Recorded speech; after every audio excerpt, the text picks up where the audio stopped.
I'm Len Shustek, and today is November 29th, 2006, and we're here in Boston with Bob Metcalfe, who has graciously agreed to sit for an oral history for the Computer History Museum. Thank you, Bob. Thank you. Let's start as early as we can. Why don't you talk about where and when you were born, what your family situation was like, what your parents did, and so forth? I'm a Viking American. My parents and my grandparents arrived in New York City around 1900 from the four Viking capitals of the North Atlantic, Oslo, Bergen, Leeds, and Dublin. And then they intermarried, and then we moved to Brooklyn. They moved to Brooklyn and had children, and then my parents were born, Robert Metcalfe, my father, and Ruth Metcalfe, my mother. I need to mention that my grandmother fought organized crime on the docks of New York. She worked for the Waterfront Commission of New York, and so we were constantly regaled with mafia stories as we were growing up. My father was an engineer, but a technician, actually. He eventually, after 30 years, they gave him the title engineer, but he was a union member, and he refused to leave the union. So for 30 years, he was a technician and finally became the only engineer in the union. And then he achieved his two life's goals. He and my mom had two goals. One was to retire, and the other was to send me to college, the first member of my family to attend college. What sort of engineering or technician work did your father do? My father was into gyroscopes. So he was a test technician for various gyroscopic platforms for the rockets, for helicopters, submarines, destroyers. He once worked on a gyroscope that kept the plane level while the machine gun was shooting so that the plane didn't roll over in the recoil. And in fact, it was his engineering or his technical work that got me into engineering. Did he involve you in projects when you were a kid? My father had a set routine. He got home every day at 5:30 sharp. We had dinner at 5:30 every day.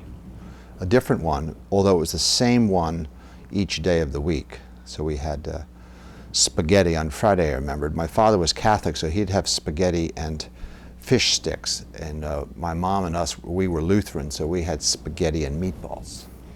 And he had a shop in the basement where he had lots of doodad tools, wrenches, and various machine parts from work, and an old oscilloscope. He even briefly started a business called BAM Electronics, Bailey, Abramson, Metcalfe, repairing what came to be known as televisions by replacing the tubes. I remember the AU6 tube, big. That was one of the bigger tubes. So in this basement I would hang out and for a time had a number of broken televisions that I worked on until one day my father came home from work and found me unconscious on the floor of the basement because I had reached in to the back of the TV and inadvertently found the high voltage, you know, that wire that goes into the tube. I had found it, and he found me unconscious, and he then removed the televisions on that day. Mm-hmm. But the story goes, and this is one of those stories that you're not sure it actually happened, but I've been telling it for 30 or 40 years, so it must be true, is that in 4th grade I was asked to write one of the regular book reports, and being the way I am, I left it to the night before, and I had not read a book. So I wandered down to the basement in my dad's shop where we built things. And I'll get to what we built in a moment, and found a book on the shelf, and it was an electrical engineering textbook written by professors at MIT. So I decided to make this book the subject of my book report due the next morning. So I skimmed it quickly, noting that it had been written by these professors at MIT. And I remember writing the book report. I remember vividly writing, you know, this book had its high points and it had its low points, but on average it was an average book. But then, just to be sure that my teacher would be motivated to like it, I believe I ended this book report by saying, and someday I intend to go to MIT and get a degree in electrical engineering, which I did. So it was an early prophecy, and we believe this occurred in 4th grade, but I have no way to prove it. What were the sort of projects that you built in the basement? The way I got into computers was that my dad and I built a train system. So we took one of those 4x8 pieces of plywood, and we painted it green, and we slapped down some big Lionel tracks on it and put various controls with these toggle switches that my dad brought home from work, and these little neon bulbs that my dad brought home from work, and we put them on, what was the name of that wood? There's a kind of wood that we used. Shiny on one side and rough on the other. Formica? Not Formica, but like I'll think of it later maybe. Anyway, we drilled holes, put the lights in it, put the switches on it, and built the tracks and mountains, you know, the things that people do. Masonite. Masonite, that's exactly it was a Masonite control panel with the switches and so on. And then in 8th grade, I was asked to do by a fantastic science teacher, Mr. Gosier, who really got me into science. I had a science project, and so I decided to build a computer. What did you know about computers at that point? Nothing. But I thought a good start would be I started designing an adding machine.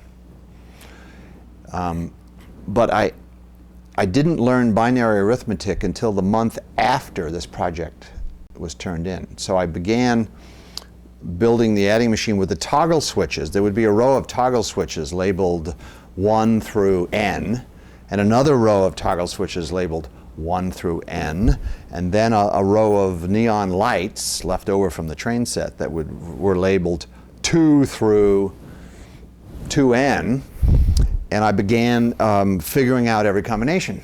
So instead of binary, it was unary. Unary arithmetic. And then there were these and it was done with relays. So the inside were these relays that clicked, you know, each one was this big, I remember.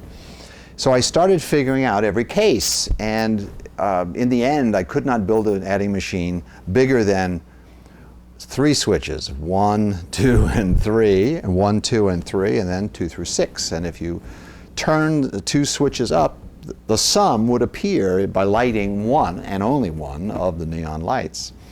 And I couldn't get to 4 because there were too many cases for me to keep track of. And the piece of paper was getting, you know, it was scotch taped together, and it had every case. And so I wired it, soldered it together. And when you click the switches, you could hear the relays all settling down and displaying the results. So my science teacher called it, he was the one who called it a computer instead of an adding machine. And I remember the grade I got. Which was? A triple plus H superior. Apparently he began grading and started grading the papers, and by the time he got to mine, he'd given out all the other superior. So I got A triple plus H superior on this, building this computer in 8th grade, which was, by the way, 1959, 5 years before the IBM 360. Did you compete in the science fairs run by Westinghouse at the time? No. This never went big time. What about your mother? What did she do? My mom was a housewife for most of my youth, but then she became the secretary at my high school later on. I think it may have been after I left. Yeah, I think I had left the high school by then. Any brothers or sisters? I have a sister. She's 2.5 years younger, and she is a nurse, has been her whole career, a psychiatric nurse. So do you think you knew at the time of that science fair project that you were destined to be a scientist or an engineer? Yes, I was going to go to MIT and get a degree in electrical engineering because I had written that. I owed it to my 4th grade teacher to make good on that. No, I sort of, my best friend starting in about 59 was a guy named Ron Rosenbaum, and we lived near each other. And we became fast friends and arch competitors in school. So he decided to be his mom was the English teacher in the high school, so he decided to be the literature, articulate one, and I decided to be the math and science one. So at the graduation in June of '64, he got the award for French and English and all that stuff, and I got all the awards for physics, chemistry, math, and so on. And he went to Yale, and I went to MIT. What schools did you go to before college? Were they public schools? Yes, K-12 at the Bayshore school system in Bayshore, Long Island, New York. And so I'm a graduate of the Bayshore High School and a member of the Bayshore High School Hall of Fame. Ron Rosenbaum and I both made it. Okay. Where did you go to high school? In Bayshore, Long Island. Same one. When you went time came to apply to college, did you apply to more than MIT? In my junior year in high school, I applied to MIT, and my recollection is I was accepted, but was advised not to go. So I stayed my senior year at Bachelor High School and then went the year later. Do you think that was a wise decision? Yes. Why? Because my senior year in high school was fantastically, I got a job at Sears Roebuck in package pickup. I got a motor scooter in order to go to the job. I took typing. I took mechanical drawing. I took art. And then I took calculus and all those other things you're supposed to take. And so it was a good year, worth doing. Were there advanced placement courses in those days that you were taking in preparation for MIT? No, there weren't. So calculus, I took calculus in 12th grade, and that was about as advanced place as you got. But then I took calculus all over again. I decided not to advance place. If you got an 800 in your math, which I did, you got to, at MIT, you could either move on to the next calculus course, 1802, or you could take a special version of freshman calculus, and I opted to do that. It was called 18. 18's the course number at MIT, meaning mathematics, and 1801, but this was S. And to get into 1801S, you needed to have 800 on your math SATs, I guess it was. So I thought I would do that, and I walked into a room full of hundreds of people. It was very discouraging. And I did okay. But I wanted to do calculus again because, once again, someone wisely advised me that I wanted to learn calculus the way MIT taught it in preparation for the years that followed. Had you applied to any other schools or just to MIT? I don't know for sure, but I feel that I was rejected at Harvard. And the reason I feel that is that I was later accepted at Harvard several times, and each time I felt a tinge of revenge coming because they had. But I'm not really sure I actually applied, but I probably did and was rejected. So what was it like going to MIT with a room full of other students that also got 800 on their boards? Well, in those days there would be a freshman quiz every Friday, and it would rotate. Calculus, chemistry, physics, biology. Every Friday, the freshman quiz. And I remember the first freshman quiz was math, and I was in this 1801S program, and I got the test results, and I had gotten a 25 out of 125. So I began planning my return home. But then they introduced the notion of class average, and I was then told that the class average was 17. So my 25 didn't look so bad after all. And then I looked over, and sitting next to me was a fellow freshman, Rich Schrappel. I'll always remember Rich. And on his paper it said 125. So I knew I was swimming with some sharks there. So I was doing all right, although I was not the superstar that I had hoped. MIT has a reputation for undergraduates as being a pressure cooker. Did you feel that kind of pressure, and how did you bear up? I loved MIT from the very beginning, enjoyed every minute of it. I have a few regrets, but not many. And the pressure I loved. And there was competition, and we worked very hard and did problem sets into the night, lots of all-nighters. But I just loved it. The mistake I made is my sophomore year I got a job, full-time job, because I wanted to pay for my own way, and the scholarship MIT gave me was de minimis. So I got a job initially at Raytheon in Wayland as a computer programmer. So I worked, so here I am, full-time student, varsity sports, full-time job, social chairman of my fraternity. I don't know when I slept. But I believe I did. I am proof that you can learn while asleep in class. In fact, I can remember, waking up in class, in the front row. I attended every class. It was a point of honor with me that these tuition in those days was $1,750, a lot of money. So I made it a point of honor to attend every class. Apparently, that has gone out of style, attending every class, but I attended every one, slept through most of them. So you were making money from the full-time job. Were you also getting a scholarship or a fellowship or other My support? scholarship was $300 a year. Mm-hmm. I remember. How had you learned to program? You said you were programming at Raytheon. Where did that come from? I had a fraternity brother, and fraternities were a really good thing at MIT. They probably are many places. You know, you come from home, you come to a strange city, and you fall into a place that cares about you. And so I had big brothers. I memorized all of their names and middle initials and what town they're from and all that stuff as part of the initiation. And John Hatcher Turner, who currently still works at MIT, was, I think, a junior in my freshman year. And his advice was this: take 6-251 and I can get you a job as a computer programmer. So I took 641, which was Introduction to Computer Programming, and I took that from, I'll remember his name later, and then I took 6-251 from a famous MIT professor named John Donovan, where they taught us how to program a 7094 scientific computer.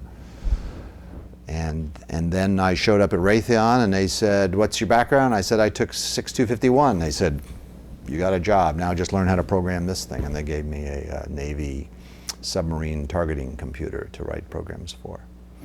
In what language were you writing programs in those days? Was it Assembly Fortran? language. Assembly language. Yep. Okay. And the Raytheon machines, of course, were totally different from the 7094. Yeah, it was the Honeywell 516. No, 1215. Anyway, it was a refrigerator-sized thing that they put in submarines to do target tracking. And the first program I ever wrote for money was a code converter that went from 6-bit code to 5-bit Baudot codes back and forth for some reason. So there were teletypes involved and Baudot codes involved, and that was my first. And then later I went on to graphical presentations of targets that submarines might encounter underwater. What were you being paid for this job? Well above minimum wage. I was very well paid. I mean, I believe it was like $2 or $3 an hour. A lot of money. And I worked 40 hours a week, so I was rolling in it. I had my own little Volkswagen. And one of my, this didn't make me very popular, but I performed the following calculation: is I'm working my tail off to make this money and I don't have any time. So what's my time worth? That kind of calculation. And I calculated that it was not worth my time to do my own laundry. So I got a fraternity brother to do my laundry, and I paid him well to do it. His name was Stefan. He was the outstanding freshman of the class of '69, straight A's, and I was paying him to do my laundry for me. And my fraternity brothers didn't like the feel of that, and I can sort of understand. But on the other hand, he was happy. I was paying him a lot of money to do my laundry. Oh, and one of the other things is I decided that I would wear a clean Brooks Brothers button-down shirt every single day, because I was going to work and every day. So his job was to be sure that my laundry was clean, but also that I had a fresh Brooks Brothers button-down, broadcloth shirt to wear every day, a clean one.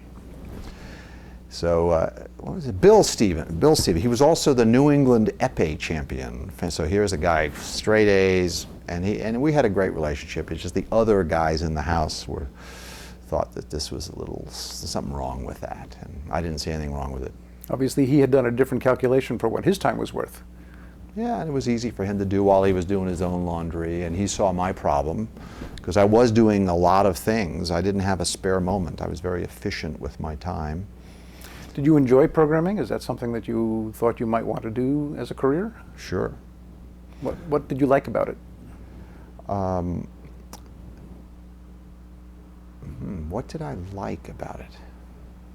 There were the crass things about it. It paid much better than waiting tables. It was conducted in air-conditioned rooms, which was a big difference in June, July, and August here in Boston. But then there was the art, the complexity, the mastery of it.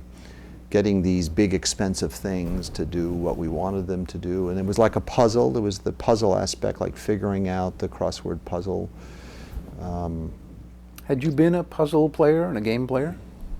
Are you now? I do crossword puzzles, but not, you know, I'm not a champion or anything. I was a member of the chess club in Bachelor High School and the math team. So I like puzzles, but math puzzles are my hobby now. I recently wrote a program that does Sudoku puzzles. My wife Robin is much better at doing individual ones, but I have solved them all. She doesn't understand that. I mean, she doesn't admire it as much as I do. Robin, you solve them individually. I have solved all of them. So I work with Mathematica, and I do various puzzles that interest me. Going back to MIT, as you got out of your freshman year, you had some choices about what courses to take and eventually what sort of degree to get. Which direction did you head and why? Well, I entered MIT having freshly taken art and mechanical drawing with the intention of being an architect. So my first major was architecture, and I took 401, 4 meaning architecture, 01 meaning first course. And in the first week, the first assignment was draw your own hand. So I dropped the course in 1 week flat when I realized I wasn't cut out for that, and I went into number theory.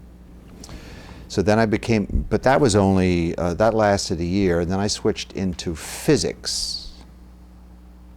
And then from physics, I then entered a special program my junior year at MIT, of which there were 12 members, called the Undergraduate Systems Program in the Sloan School of Management. So I became a management major. And then after almost finishing that, my father said to me, we didn't send you to MIT to study management. So I stayed a 5th year and got a degree in electrical engineering and computer science. So I have 2 bachelor's degrees, one in electrical engineering and one in industrial management. It seems a little strange that with your early interest in computers and electrical engineering, you would have made a transition from architecture to number theory to physics to management before ending up in electrical engineering and computer science. Well, I was taking computers and working in computers the whole time. I mean, I had a full-time job my sophomore year, my junior year. So I was programming computers the whole time. And at Sloan, my interest was in the computer side of things, operations research and modeling and systems dynamics, and so the computer side of management. Now when I went to Harvard in applied math, it was the computer side of applied math, and then I finally got my PhD in computer science. What were your grades like at MIT? My CUME after 5 years was 4.6 out of 5. And that, of course, includes 2 years in which I received no grades. So this undergraduate systems program that I mentioned was unusual in that there were 12 of us were exempt from, we didn't have to take any courses, and we got no grades. We just received a degree at the end of the 4th year if we wanted it. And so the 4.6 was after my 5th year. And I got 5 O's in my 5th year to satisfy, well, it was fun by then. By then I was having fun at MIT, and I mean it was, the best courses had arrived in the 5th year. So for example, 605 linear systems theory was the best course I ever took. And I loved every minute of it. And then probability, I started learning probability and control theory in my 5th year. So like in high school, I stayed that extra year and really got a lot out of it. I stayed a 5th year at MIT before getting my bachelor's degree. I got 2 bachelor's degrees, which is a little strange. And, but it was a really fun year. It was because I took courses I really loved, really got into them. MIT is filled with famous, legendary professors. Who were the people, the professors there that you interacted with the most, and were any of them mentors or role models for you? I have a lot of mentors and role models. I don't really settle on one, but so I can give you a long list. Jay Forrester, who invented core memory, was my advisor for my junior and senior years. Drake taught me probability. He's recently passed on. Minsky was my undergraduate thesis advisor, Marvin Minsky. I saw him twice. Once I got him to agree to be my thesis advisor, and the second time he accepted my thesis, which, by the way, was entitled A Neuron Model and Some of Its Information Processing Capabilities. Fortunately, I don't think any copies of that thesis exist anymore, because I wrote it, I remember vividly writing it on the bus returning from away matches of the MIT tennis team.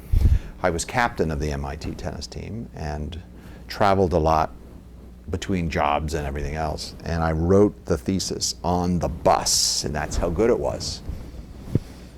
So you saw Minsky twice. Were you able to get much FaceTime with people like Forrester and Drake, or were they distant images off at the front of the classroom?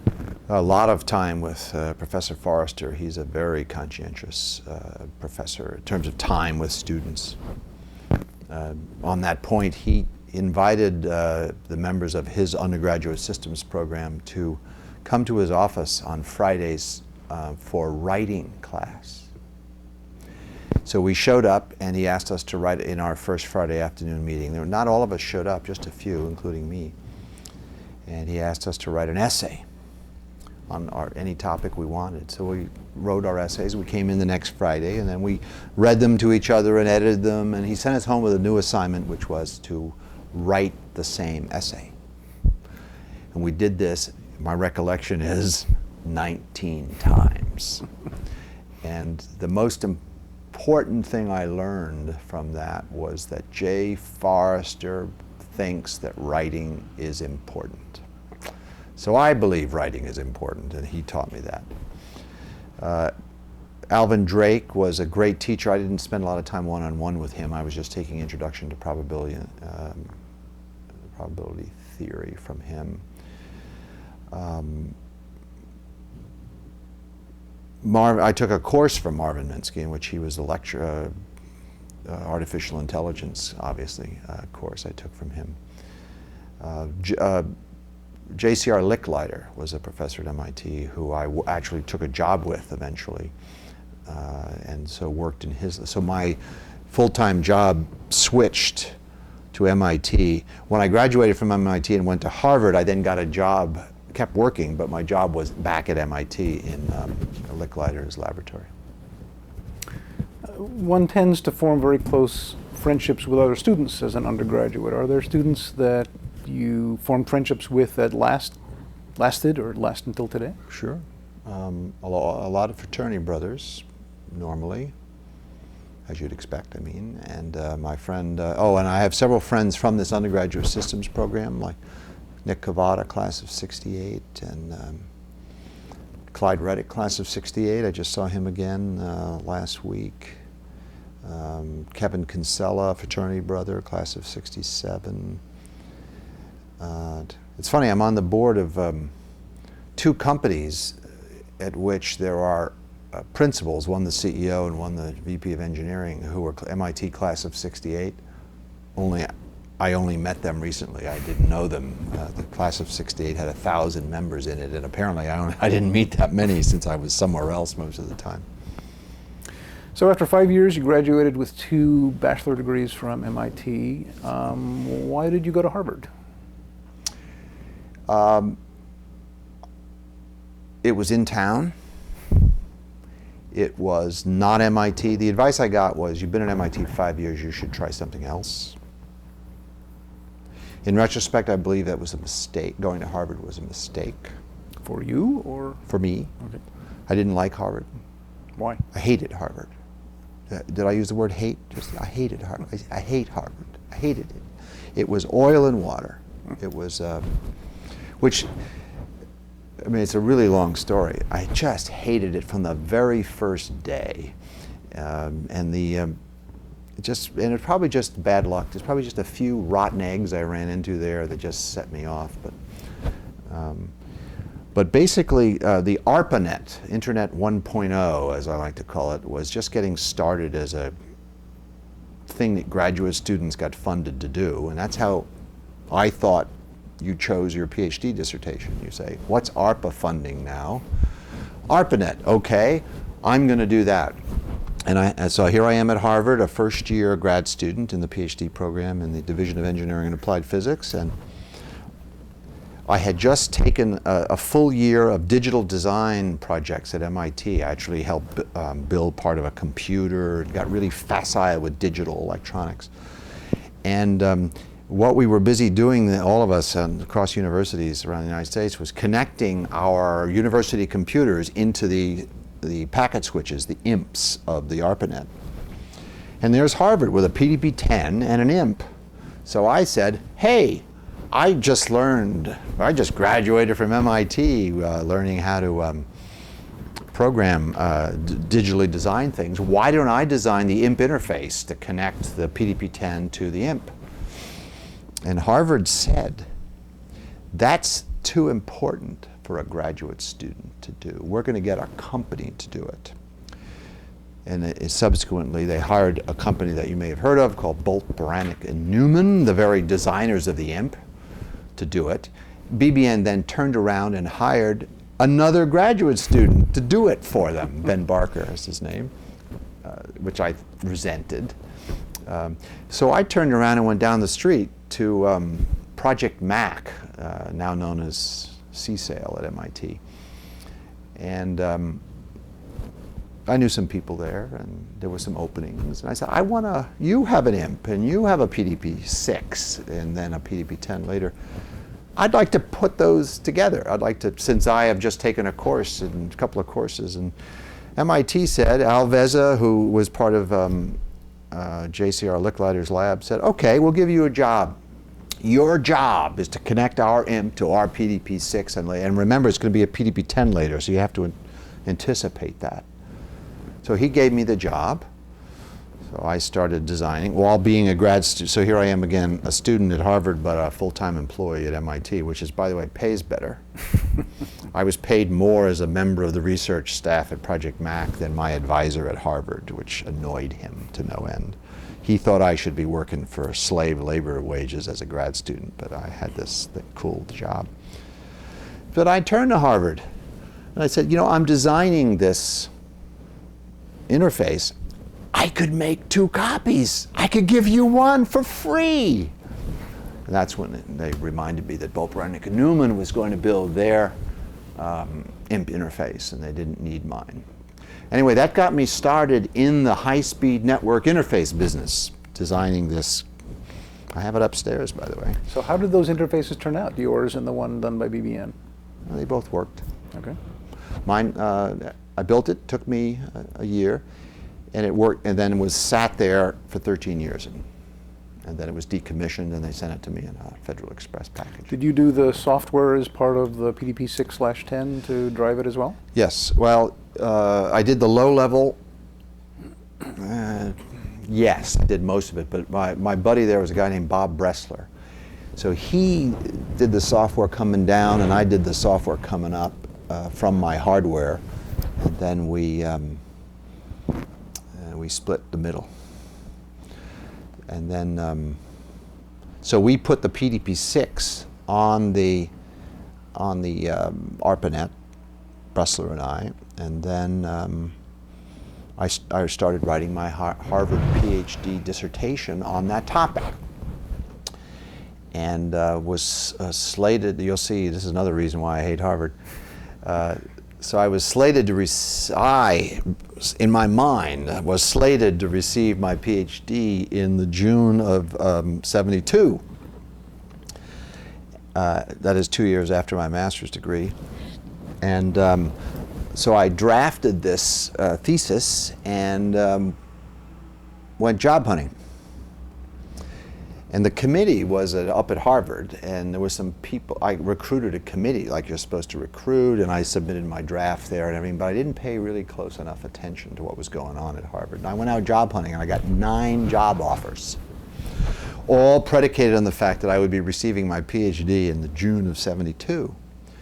Well, on May 19th or 20th or 28th or some really late time, I went in to do my thesis defense. And I came into a room full of people who I vaguely recognized and promptly failed my defense, which is not a common event.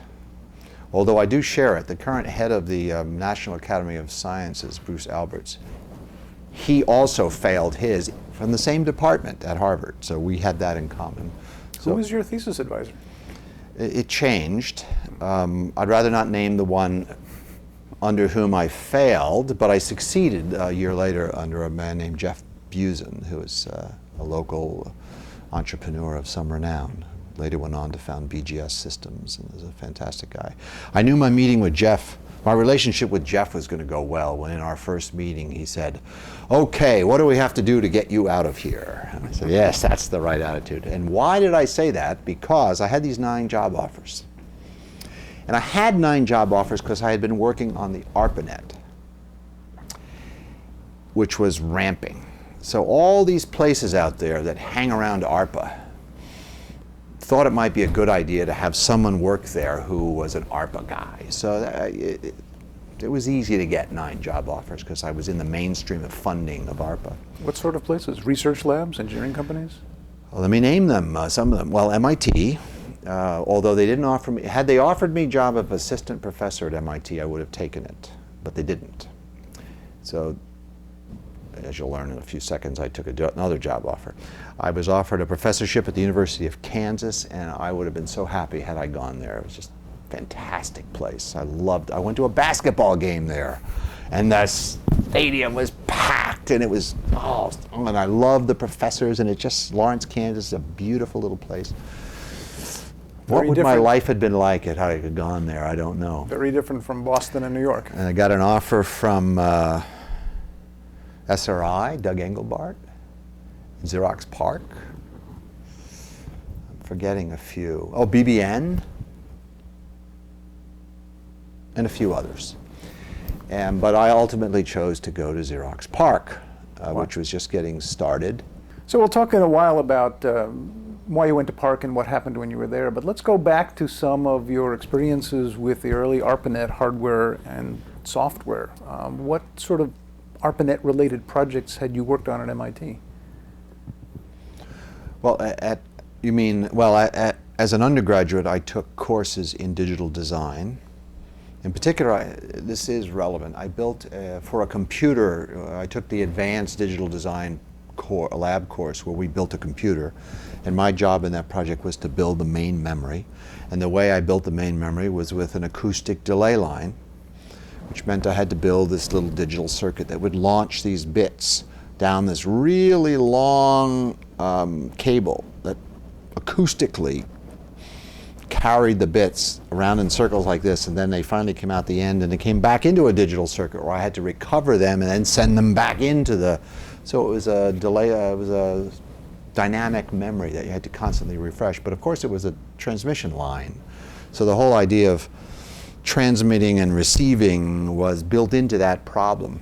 So then when it came time to hook the IMP to the ARPANET packet switch called the IMP, the Interface Message Processor, to the PDP-6, once again I was launching circuits along this big cable between these 2 boxes.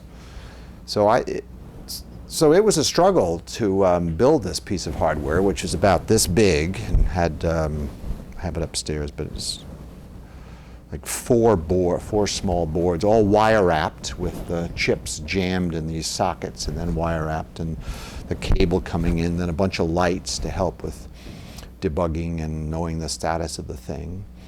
So it was a really challenging, especially for a first-time design, to get it to work.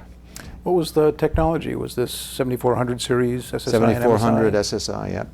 My favorite was the 7406 with hex inverters, and I could fix lots of bugs with that just by introducing delays by N inverters in a row. And I was later told that was bad design, but it worked for me, and that device worked for 13 years, I might add.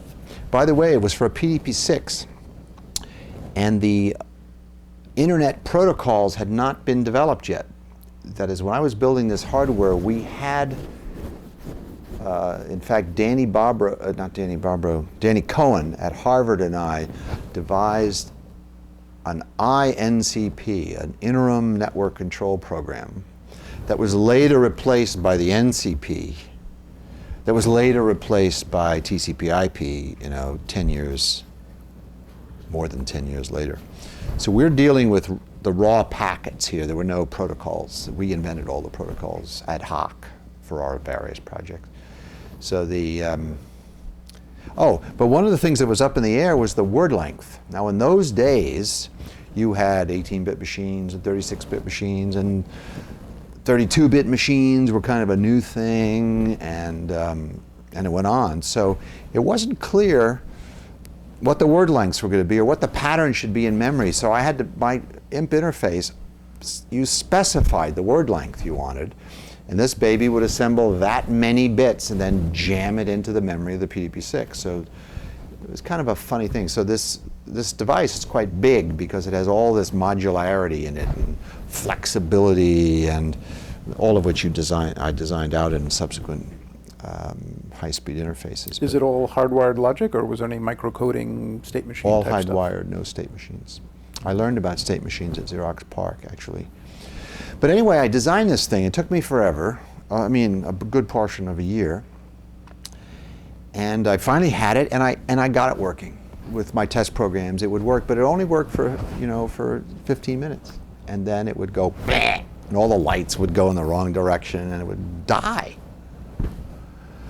And then I would reboot, and it would run again. I had these extensive diagnostics, random patterns and everything to just test the hell out of the thing, different word lengths, test every edge case, and it would run just fine for over and over again, and then it would just die. And I worked on it for a month, and I couldn't figure it out. So I went down, I picked it up, and I walked down the hall. The other end, this is the 9th floor of Technology Square. So I was in Licklider's lab, but the AI lab was at the other end of the floor, and Multics was on the other side of the floor. And I went down to the other end where one of my buddies and geniuses named Tom Knight, who's still at MIT, he built hardware and wrote computer programs and had been there ahead of me. I walked up to Tom and I said, "Tom, I need your help. I cannot get this thing to work. And here's all the drawings and everything. Would you be willing to just sit down and take a look at this thing?" And Tom looked at it, and he asked me a few questions, and then he said, "Well, I know what's wrong." "Really, Tom? Pray tell." He says, "Well, you don't have any bypass capacitors on it. Now, I know you just took a bunch of courses in digital electronics, but at some point everything is analog. And so what's happening, Bob, is when certain patterns get into your registers and they all go 1, and all the transistors turn on, they take too much current, too many electrons. And then the voltages start to droop because you've sucked in all those electrons, and then all the digital devices start to malfunction. So what you need to do, Bob, is sprinkle some bypass capacitors here and there to store up some extra charge for those cases when you have lots of 1s in your registers." So I say, "Tom, where should I put them, and how many should I put?" And he says, "Doesn't matter very much, just sprinkle them around." So I went quickly back to the lab and got my soldering iron, and I soldered on I probably put a bypass capacitor on every 3rd socket to this huge board, and I plugged the sucker in, and she worked for the next 13 years. Anyway, I learned a lesson there, the analog digital, which came in handy later because Ethernet is a combination of analog and digital itself. The nasty realities of digital design. Right, and I'll always remember Tom Knight. He knew knowledge is power. He knew in an instant just by looking at the board, you could tell. You mentioned having worked with INCP with Danny Cohen. Did you also work on an aircraft simulator with Danny? Exactly. This is a funny story. So Steve Crocker, who worked at ARPA at the time, he and John Postel, another famous ARPANET guy, they started a thing called RFCs, Requests for Comments, whereby people working on the ARPANET, ARPA contractors, would write memos about this and that and then publish them in this comment series. So Danny Cohen and I, he at Harvard, because I was at Harvard too, sort of, a student, but I was working at MIT, we decided to work together to make use. So we had just finished, BBN had attached Harvard's PDP 1 and PDP 10 to the ARPANET, and I had connected our PDP 6, and we had a Evans and Sutherland image processor, clipper divider, or whatever it's called, on our PDP 610. And he had an aircraft simulator running on the PDP 1. So we devised the following experiment where the simulator would run on the PDP 10 at Harvard, and it would send its images across the ARPANET to my PDP 10, say it was a 10 by then, and then we would give them to the Evans and Sutherland image processor that would do the clipping and the rotations and the dividing and produce a return image, which then we would send back over the ARPANET, that is cross town to Harvard, which then he would receive on the PDP-1, and then he would display it on the PDP-1.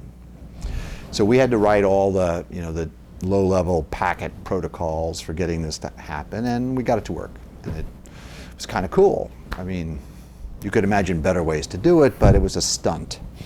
So I wrote an RFC about it. And this gives you an insight into an obnoxious side of my personality. The name of the RFC was Historic Moments in Networking, in which I wrote about this experiment. I'd actually thought it was a historic moment in networking that everyone should know about. So we published it. I forget what's the number. Maybe it was RFC 89. It was exactly right. 2-digit RFC. I wrote a few more of those. Got into the 3 digits after a while. Well, don't you think in retrospect that it was an historic moment? Yeah, but you're not supposed to be so self-possessed to write that at the time. Other people are supposed to call it historic. You're not supposed to call it historic.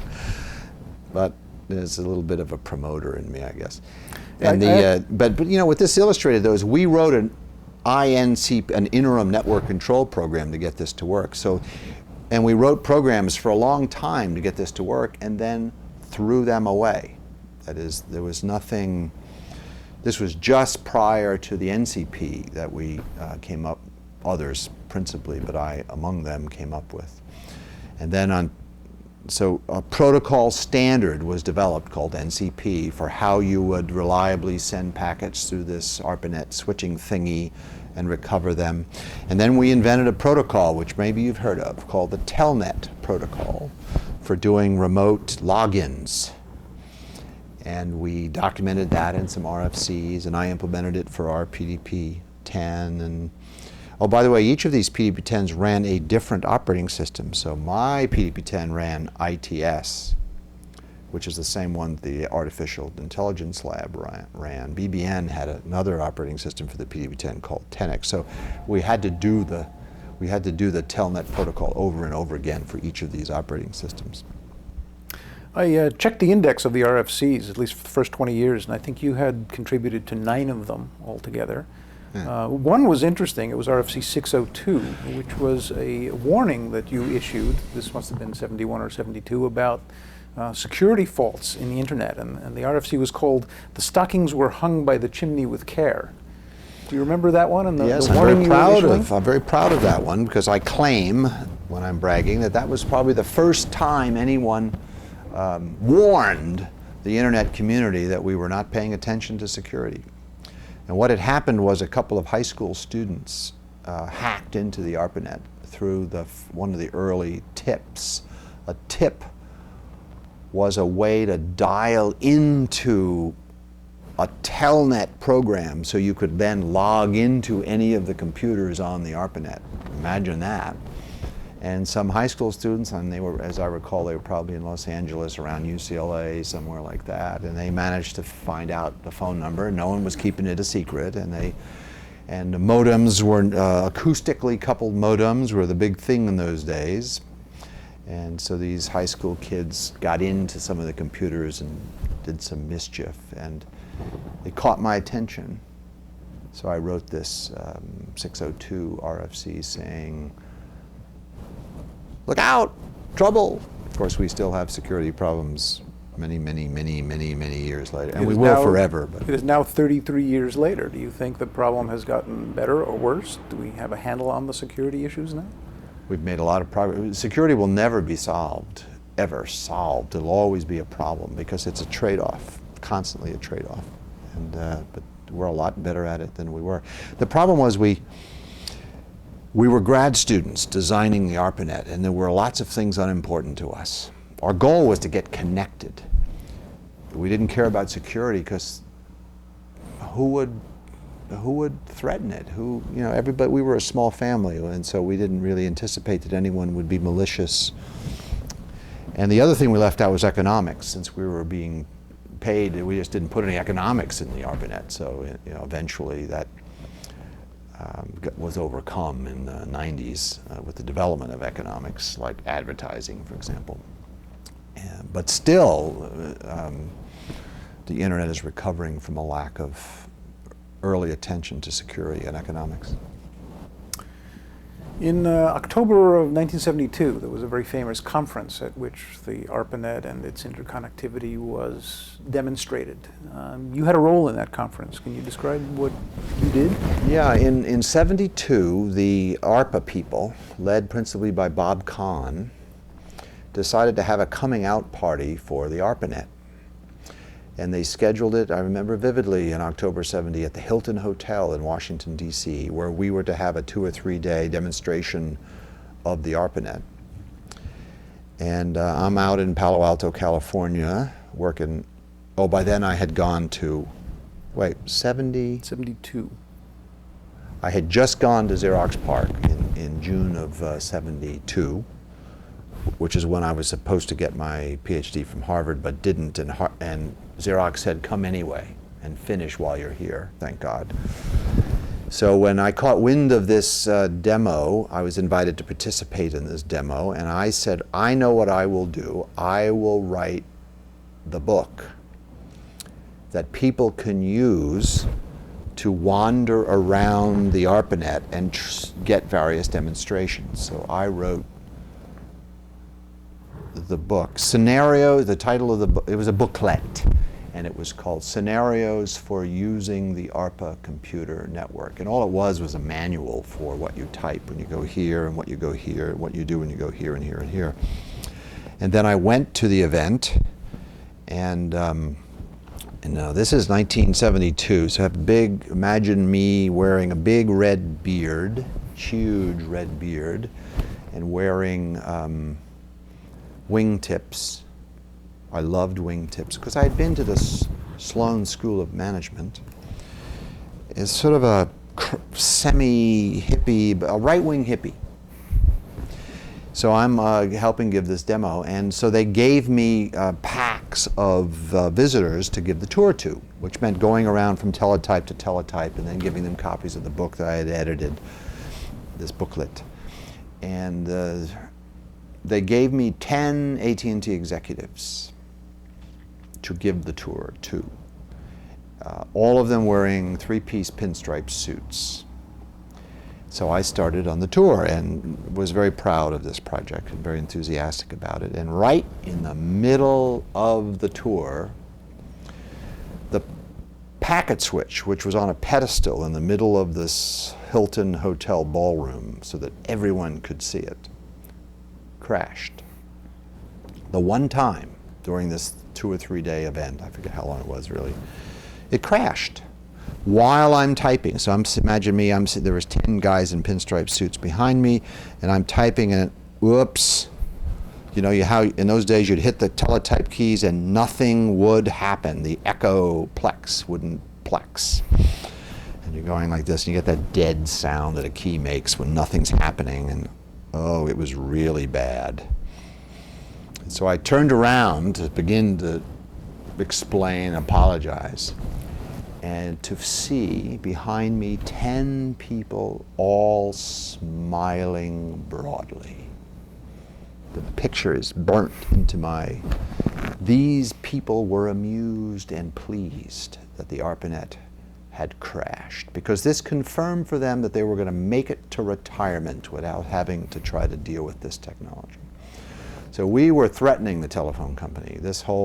We were using their circuits. They had these very high-speed circuits, 50 kilobits per second circuits. And we were using them to be the backbone of the ARPANET. But we were talking packet switching, and we were being nasty about circuit switching and how old-fashioned it was. And they didn't like that, and they were happy. So I've had this thing about AT&T ever since, where of course AT&T was subsequently, in 1984, gutted, but it's coming back now, so I have to be careful. I'm going to have to go into the basement and rearm now that AT&T is coming back. So this was 1972. Was there email yet? When did you send your first email, and were you part of the message group community and all of that? Well, we had emails in the 60s, but nothing. We had no networks in the 60s, but we had email within a time-sharing system. You'd have email. And then I remember Larry Roberts, who was arguably the father or one of the fathers of the ARPANET and the internet.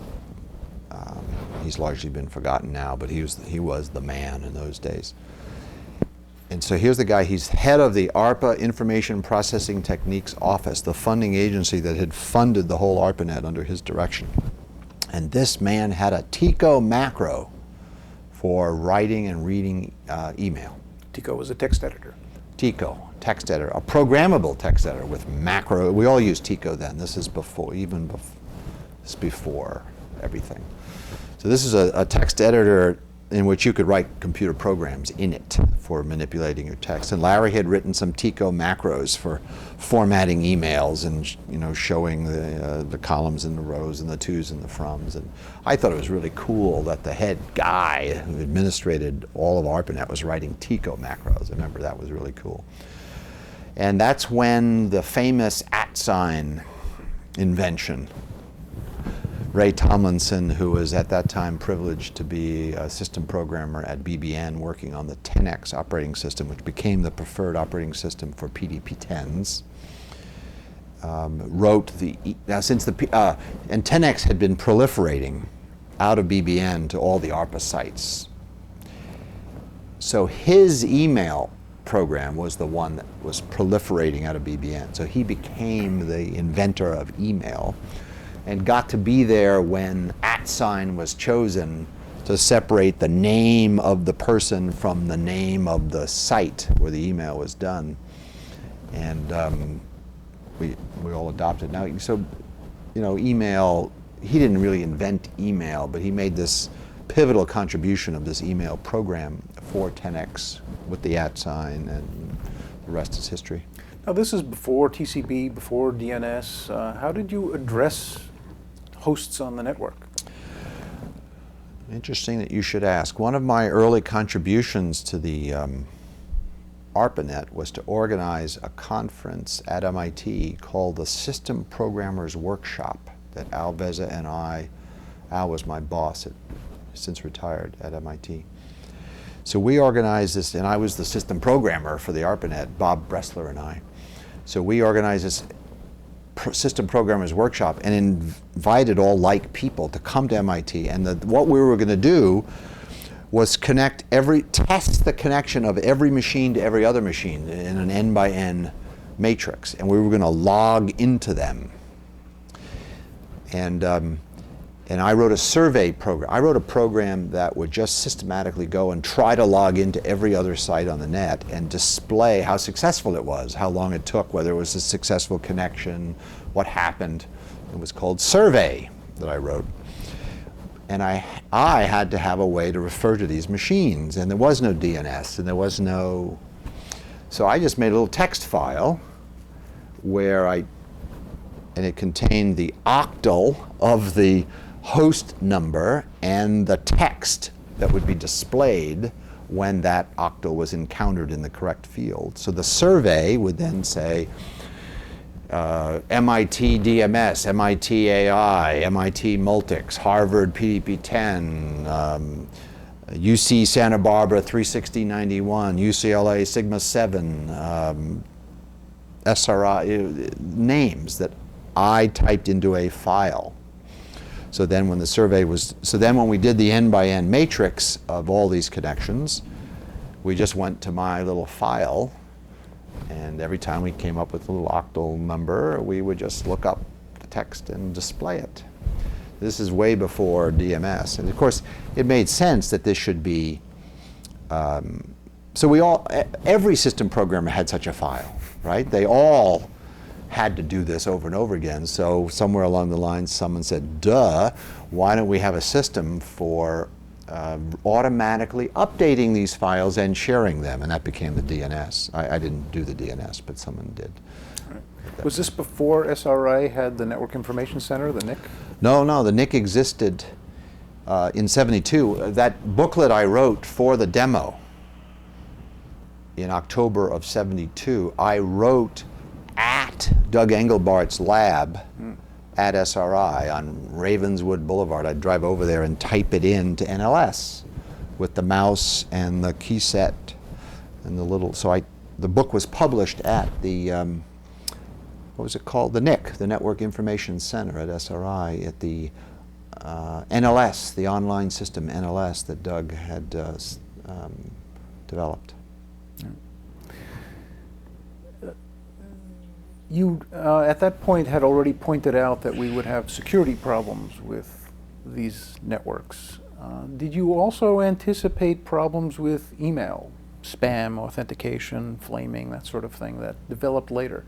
Or was this, were these days when everything was benign? We were innocent. There was certainly no notion of spam because the advertising didn't come onto the internet till the 90s, I'm guessing. No, there may have been some spam in the Usenix user groups. There may have been. I wasn't in that community, so I don't remember. But no, in the ARPANET days that we're now talking about, I don't remember any problems like spam or viruses. The first virus I knew about was at Xerox PARC later in the late 70s. John Schock there did the worm thing. That's the first I knew about a virus. Let's take a short diversion here. The ARPANET that you had worked on eventually becomes the Internet and the World Wide Web, and is obviously something that's changing all of our lives. I think I remember correctly reading that you politically tend toward libertarianism, the idea that small government is best. Yet all of this early networking work with ARPA was funded by the government. Do you think in retrospect that that's a proper role for government? Should they have done that? And if they didn't, would anyone else have done that? No, I think they should have. So I think one of the few things government should do is finance research. Because I have learned for many years that the only companies that can afford to do research are monopolies.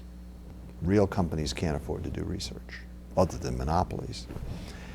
And there's some famous ones, like the telephone monopoly, Bell Labs, the computer monopoly, Watson Labs, the copier monopoly, Xerox PARC, and on it goes. In retrospect, the monopolies aren't worth it for the research they do. That is, it's nauseating how much we hear about how cool Bell Labs is or was. But other than the transistor Unix and the Princess telephone, what did we get for all that money? And then for years, AT&T as a monopoly sat on innovation, and IBM after that, and Xerox after that. It's just not worth it. So let's kill those monopolies and let, if we need research, have it done at research universities. And the other spin I would offer there, as a practitioner of technological innovation, we worry about technology transfer. How do you get technology transferred from the lab into the marketplace? And the best way to do that is with people.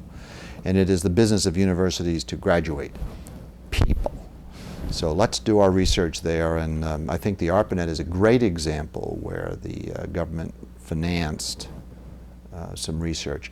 Now the internet that was built, this is a sore point, there are people around who think that the government paid to build the internet. And that's not even roughly true. There were some early developments and some protocols designed and some startup funds like CSNet. But the internet was built by 3Com Corporation and Sun Microsystems and Cisco and huge companies, huge efforts, in which there was just a little wealth. And the amount of money that the government put into that research was pitiful. I mean, ARPA in my day had a budget, an annual budget of $40 million a year, compared to the billions. We were very angry about this. There was small numbers of tens of millions of dollars going into information processing techniques office, and there were billions going into fusion. And for our tens of millions, we have given you the internet, and for those billions, where's the fusion? You know? Do you think the level of government funding these days is appropriate? That's a very complicated, I know it's up phenomenally over the last few years, so if it's not enough, it's certainly better than it was a few years ago. There's a lot of whining out of the scientific community about funds being cut and this and that, but you know, you look at the numbers, they're up and up and up. The reason that there's whining, of course, is someone has to decide about priorities, and the priorities of late have been to the NIH instead of to the physical scientists. So all the physical scientists are saying, they're cutting the R&D budgets, and yeah, well, sort of. They're cutting your R&D budgets, but you know, look at NIH, that budget's been doubled in the last few years. But I don't know if it's appropriate. And I do know that there are people whose job it is to say more would be appropriate. But that's not really an answer. That's just called lobbying, and the National Research Council and the academies are very actively lobbying for increases of expenditure. But how much is appropriate? That has something to do with national priorities. It also has something to do with how many scientists are there competent to make good use of that money? Are there enough of them, or are we just dumping our dollars into places that won't, you know, yield results? And I don't know how to answer that. That's very complicated. So let's return to your career. You're leaving Harvard with a PhD thesis that was rejected, and you got 9 job offers. Why did you decide to go to Xerox PARC? I went to Xerox PARC because they offered me more money than anyone else. It was, I believe, $19,000 a year, something like that, not 20. And Xerox was a booming monopoly of those days, and everybody flew first class. First class was reasonably priced in those days. And the research center was new and spiffy and full of really interesting, beginning to be full of really interesting people like Butler Lampson and Alan Kay and Bob Taylor and Jerry Elkind, who was sort of the leaders of the computer science laboratory there, told me they really wanted me. And I wouldn't have to teach, and I could do whatever I wanted. And I was going to be the network guy. What a job. So I said yes. Oh, and I'd always wanted to go to California. I don't know if you, during the 60s, there was a group called the Beach Boys. And they touted the California life, and I remember, you know, I wish they could all be California girls. You know, that was my Woody surfing, California. Little did I know that Palo Alto was really far from the ocean, and the beaches there, the water's really cold. But so I moved to California. That was another factor, was just to see what California would be like. But you didn't understand the distinction between Northern California and Southern California. I did not understand that distinction. To me, it was, you know, LA and San Francisco were the Twin Cities area. And by the way, there was another thing. You know, in those days, Route 128 was the entrepreneurship capital of the world, and I was in the thick of it. And so I hadn't noticed Silicon Valley. There was no Silicon Valley that I knew about in those days. That was 72. Intel would have been 4 years old at that time, so just getting started. There was no Apple. There was an HP, but they barely made computers, just barely. I'm not even sure they did. Yeah, they did later. Yes, that's right. Because when I taught at Stanford in '75, I taught on an HP mini computer. But still, HP was smaller than Xerox in those days. Tiny little, old and respectable, but tiny little company by comparison. So I was leaving this hotbed of DEC, Data General, Wang, I guess. When did they get founded? Well, DEC certainly was around by then. Data General was too. Let me see. I don't know about Wang. But anyway, this was the hot area, and I was leaving it to go to the beach, basically. So you arrived in Palo Alto. Who did you work for, and what was your first assignment? Well, I joined the computer science laboratory. My bosses were Jerry Elkind, who had been at BBN and a year at Sloan, which is how I met him. And then he became co-head of the computer science laboratory. Bob Taylor, who had been at ARPA, was the co-head of it, so they were my bosses. But I was then there with Butler Lampson and Alan Kay and Chuck Thacker and Ed McWright and a long list of other people. And my job was to be the networking guy. For which machine? Aha. Well, we were building, there was a funny thing. Xerox had just then acquired Scientific Data Systems, a hot mini-computer company of the day, whose arch enemy was DEC, which made the PDP-10. But we were all ARPA guys, and we liked the PDP-10, so we wanted to have a PDP-10. And Xerox wouldn't let us buy a PDP-10 because it had just bought SDS. So we built our own PDP-10. So my first project there was to join the effort to build what was called the Multiple Access Xerox Computer, or MAX, or MAX-C it was sometimes pronounced. And my initial job was to write the floating point microcode to emulate the buggy floating point operations of the PDP-10. And our goal was, by the way, we had a goal is that this machine, when we built it, had to run the DEC diagnostics unmodified. So I worked, eventually Ed Fiala did all this, but I got started doing the microcode. And we wrote floating point for the PDP-10, and then we ran the diagnostics and realized that the PDP-10 had bugs in it. So we had to put those bugs into our microcode so we could run the diagnostics. But then I just got started in that project, and then Ed Fiala took it over because they had other work for me, which was to put this PDP-10 on the internet, something I had done just recently at MIT. So I set about building an IMP interface to connect this fake AirSats clone PDP-10 to the internet. So there was an IMP there. Xerox PARC got an ARPA contract whose sole purpose was to give Xerox PARC access to the ARPANET, which was then just for government contractors. Why was Xerox building the MAX-C? Was that going to be a product? No, a research machine. We were,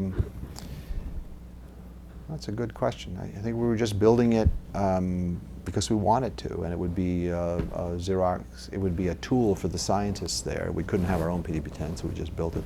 But in the course of building it, we developed a team, institutional knowledge of how to build a computer. And Thacker and Lampson had done it before. They'd been involved in building previous computers. So we, as a team, learned how to build a computer. So right after we finished Max, we started work on the Alto computer, arguably the world's first personal computer. What was the environment like at Xerox PARC? Was it similar to what you had experienced at MIT? Was it different? Completely different. It was very laid back. There was only one meeting per week. It was called, God, I forgot it. Had a funny name. Anyway, it was every Tuesday at noon. Dealer it was called. So the only meeting that you really had to go to was Dealer. And this created problems because Dealer was at a fixed time on I forget when it was, but say Tuesday at noon. And the way I lived my life then was I would work until I got tired. Then I would go home, go to bed, and I would sleep until I woke up with no alarm clocks. And then I would go to work and stay there until I got tired. And so my day processed, so I was frequently there all night. But then Tuesday would come around and I had to be there at noon. So then I had to get resynchronized to go to dealer. And you wouldn't want to miss dealer, both because it was expected you'd be there, but also because it was fun. We'd sit in these famously in these beanbag chairs, and we would have speakers. A speaker would come every week, job talks usually. And then we would discuss what was going on at the lab. And it was heaven on earth, because we had all the tools we needed. Money was not a problem. You wanted to buy a oscilloscope, you got an oscilloscope. You wanted to buy a printer, you got a printer. You wanted to buy a modem, you got a modem. You needed something built, there were technicians there to help. There were, and it was California, so we rode bicycles, and I remember we used to ride our bikes along our Astrodero Road over to Alpine Road and go to Rosati's, the Alpine Inn that you're familiar with, at lunchtime. And we would drink beer at lunch, and that meant the afternoon was gone and work might resume that evening after dinner. It was a very idyllic time. People were collegial, there weren't prima donnas who got under the skin of other people? There was a little of that. The worst case of it involved me, because I'm the kind of person who gets under people's skin. So I think there were other conflicts, but the one that's most vivid to me was between me and Chuck Thacker. So Thacker and I he's a wonderful man and a genius and all that, but he and I just don't get along, and that's just the way it is. And I don't hold it against him, I'm sure it's my fault. But we had a big problem, him and me, because, and let me, with apologies to Chuck, who's now a big shot at Microsoft, he was the principal designer of Macs, upon which I was a minor contributor. My job was to get the Macs put on the ARPANET. So I had a card that plugged into a Nova, and the Nova was connected to the Macs, and then I had to get the NCP software, the ARPANET software, running inside of 10X. We were running 10X on this fake machine, and then I had to connect the NCP to my little packet switch to go out over the IMP. And I had a hell of a time debugging it. And at one point, I thought I had all my bugs taken care of, and the damn thing still didn't work. And I went to Chuck, and Chuck he and I just never got along. It was just nothing. It was just nothing but animosity. I think part of it was he doesn't have a PhD, and I do. And something about that made me misbehave and made him misbehave with respect to each other, because he was much more senior and accomplished than I, but I had this flashy Harvard PhD. That may have been the beginning of it, but when I went to Chuck to say, look, I can't get this to work, can you help me? He blamed me. He said, you're not in so many words, but you just make it work, idiot. He didn't have a simple answer like add decoupling capacitors. No. But I worked hard at this, and I began to notice, as I'm trying to debug it, this is very complicated stuff, lots of whole operating systems, memory, networks, all changing, zipping around. I began to notice something. It was like I was having a mirage. I'd look, you're this glass teletype, and you're looking at memory locations, and I began to hallucinate that I was looking at memory locations twice, and they were different. I'd like to reiterate at this time my high regard for Chuck Thacker and what a great man he is, and the fact that he and I just don't get along is my fault. It's nothing wrong with him. So, in the middle of this story, so here I am, I've been given the job to connect the AirSat's PDP-10 to the ARPANET IMP so that Xerox PARC can be on the ARPANET. And it's a job I had just finished doing for MIT, so I was going to do it for Xerox. So I built this card again, a simpler version of the card, my second high-speed network interface, plugged into a Data General Nova 800, I think it was called, and that hooked up to Macs, and then I had to get the network control program under 10X, which was running on the Macs, which was just coming up. I had to get it to talk to this 800 to talk to the ARPANET so that the telnet and the email and everything on 10X would work through the ARPANET. And I'm then the machine is just coming up, but it's now running 10x, and there are users typing on it, but it's being debugged. And at night, I would go in there to get my network code running, and I'm trying to debug it, and the code's all written now, and I've debugged all little pieces of it, and I'm trying to get it to all work all the time, which is 95% of the work. And I reached a point where again, I cannot get the damn thing to work, and I'm there terrified I'm never going to get it to work, and this will be the end of my career, say. And I began to hallucinate. I began to think that I was looking at memory locations, and when I would look at them again, they would be different, which is obviously a hallucination. So I began to suspect that maybe the Mac's computer wasn't entirely debugged, and that I was running into a bug that was Chuck's bug, not my bug. So I went to Chuck to get his help with this, and he, in not so many words, and I'm sure he didn't mean any harm at all, basically said, it's your fault, and go fix your own bug, and don't bother me, kid, because this machine, my machine, works, and it's your stuff that doesn't work, you and your fancy PhD, you can't get it to work, nya, nya, nya. That kind of thing that goes on among adults in a research lab. But I kept working on it, and my hallucinations became more frequent as I began to see that memory was not remembering stuff. And I said, Chuck, the memory appears not to be remembering stuff, and this makes it very hard to get your program to work, you know, when the instructions change. And Chuck said, look at this, and he ran his memory diagnostic. Zzz, patterns, zeros, ones, ran for hours, no problem. Flake off. Weeks are going by, my career is falling through my fingers. What remained of it, because I didn't have my maybe I was about to get my PhD. I was in that awkward period. So I decided to do the following thing. I'm a PDP-10 programmer of some renown. I thought I would write a user mode application program that tested memory. I called it Munger, M-U-N-G-E-R, because it would mung memory. And it would just, in virtual memory, right there in user mode, it would just write a pattern, and all different, you know, I was very thorough. So there was all zeros, all ones, alternating zeros, alternating ones, random, you know, the whole pattern. And if there was ever a difference detected between what had been stored and what was retrieved, the program would type Control-G, which you may remember was Bell. So I got the program all written and assembled, and I typed Munger at the 10x command line, and 6 seconds later, ding! It starts dinging. Ding, ding, ding, ding. Chuck, I say, Chuck, come here, look! And of course, the program, after ringing the bell, printed out what had been stored in what location and what had come back out, and showed the differences. And there were some bits different. Chuck, look! There's, in virtual memory, in user mode, I'm getting memory errors. And his first reaction was, there's a bug in your program. Well, it turned out there was no bug in my program.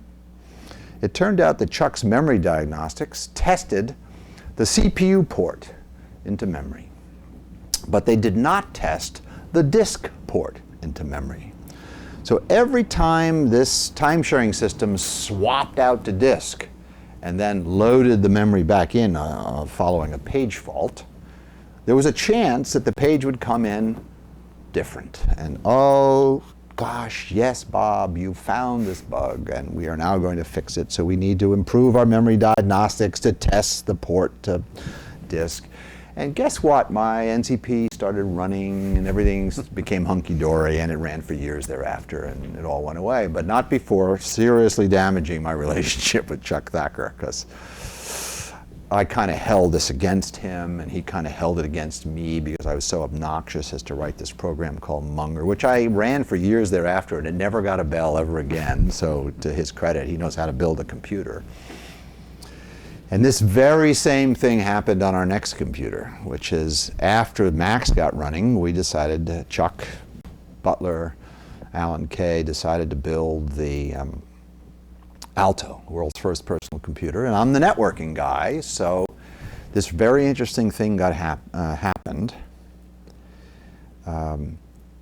Butler Lampson took me over to see Charles Simonyi.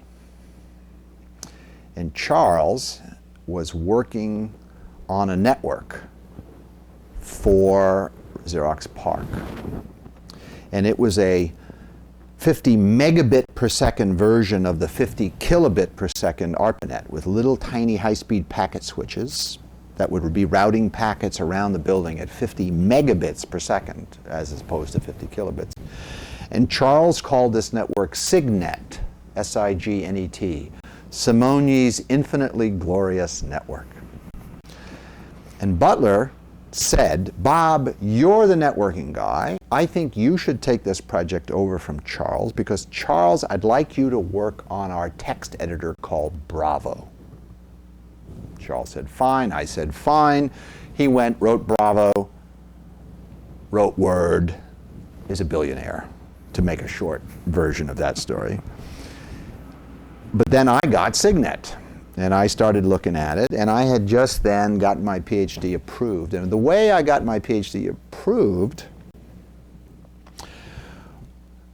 that opens up a whole nother story. So going back to June of '72, Harvard, I came back into the room after my oral defense. You know, you do your oral defense, then you leave the room, then the committee meets, then you come back in and they tell you that you're going to get your degree in 2 weeks and that your parents are going to be proud of you. Instead, they told me, we do not think that your dissertation meets the requirements of originality and it's not theoretical enough to be, it's simply engineering, which is a very Harvard thing to say. And we don't think it rises to the level of a PhD. And just between us, they were right, but I will never admit that to Harvard University. So I then picked up the phone and I called Bob Taylor at the Computer Science Laboratory, Xerox PARC. I said, Bob, I got really bad news. I just flunked my oral defense. I will not be receiving my PhD next week or the week after. And Taylor said, well, okay, well, come anyway, and you can finish your thesis from here, no problem. So God bless Bob Taylor. So I did. Now, where is this going? So then I go to Xerox PARC and start working on Macs and all that, but in the back of my mind, I'm working on my PhD dissertation with Jeff Busen, my new thesis advisor who was committed to getting me out. But I needed to make my dissertation more theoretical. One day I was visiting Washington, D.C. I was an ARPA contractor. And I was visiting ARPA and staying at the home of Steve Crocker, who was an ARPA program manager. And I stayed at his house and I slept on his couch in his living room, a fold-out couch, not unlike the one in the next room. I think I bought that one to emulate Steve's couch. But I was jet-lagged, very common phenomenon. I couldn't go to sleep because I was on California time. But there was a shelf behind this couch, and on it were a bunch of books, including the AFIPS Conference Proceedings, 1970. So I thought, what a better way to go to sleep. So I pull out the AFIPS Conference Proceedings 70, and I open it up, and there's a paper, ALOHAnet by Norm Abramson, 1970, AFIPS Conference Proceedings. And I begin to read this paper. You had not seen it before? Never heard of ALOHAnet, never heard of Norm Abramson, never heard of anything. This is in that period in '72 while I'm looking to be more theoretical. And I read this paper and it has math in it, and it is, which is theoretical. And the math was basically a Markov-Poisson probabilistic model of the performance of an Aloha packet radio network that Norm was building at the University of Hawaii. And thanks to my courses at MIT, I understood the math. It was very simple math. It was a simple model. But there were two things about the model that annoyed me. That is, for purposes of, you know, how queuing theorists like their math to be tractable, so they make certain assumptions. We make certain assumptions to make the math tractable. And Norm had made two assumptions about the operation of the Aloha packet radio network that I found annoying. One of them is he assumed that the network had an infinite number of users. But I knew better. I knew the Aloha network from the paper had 3 users or 9 users, but it didn't have an infinite number.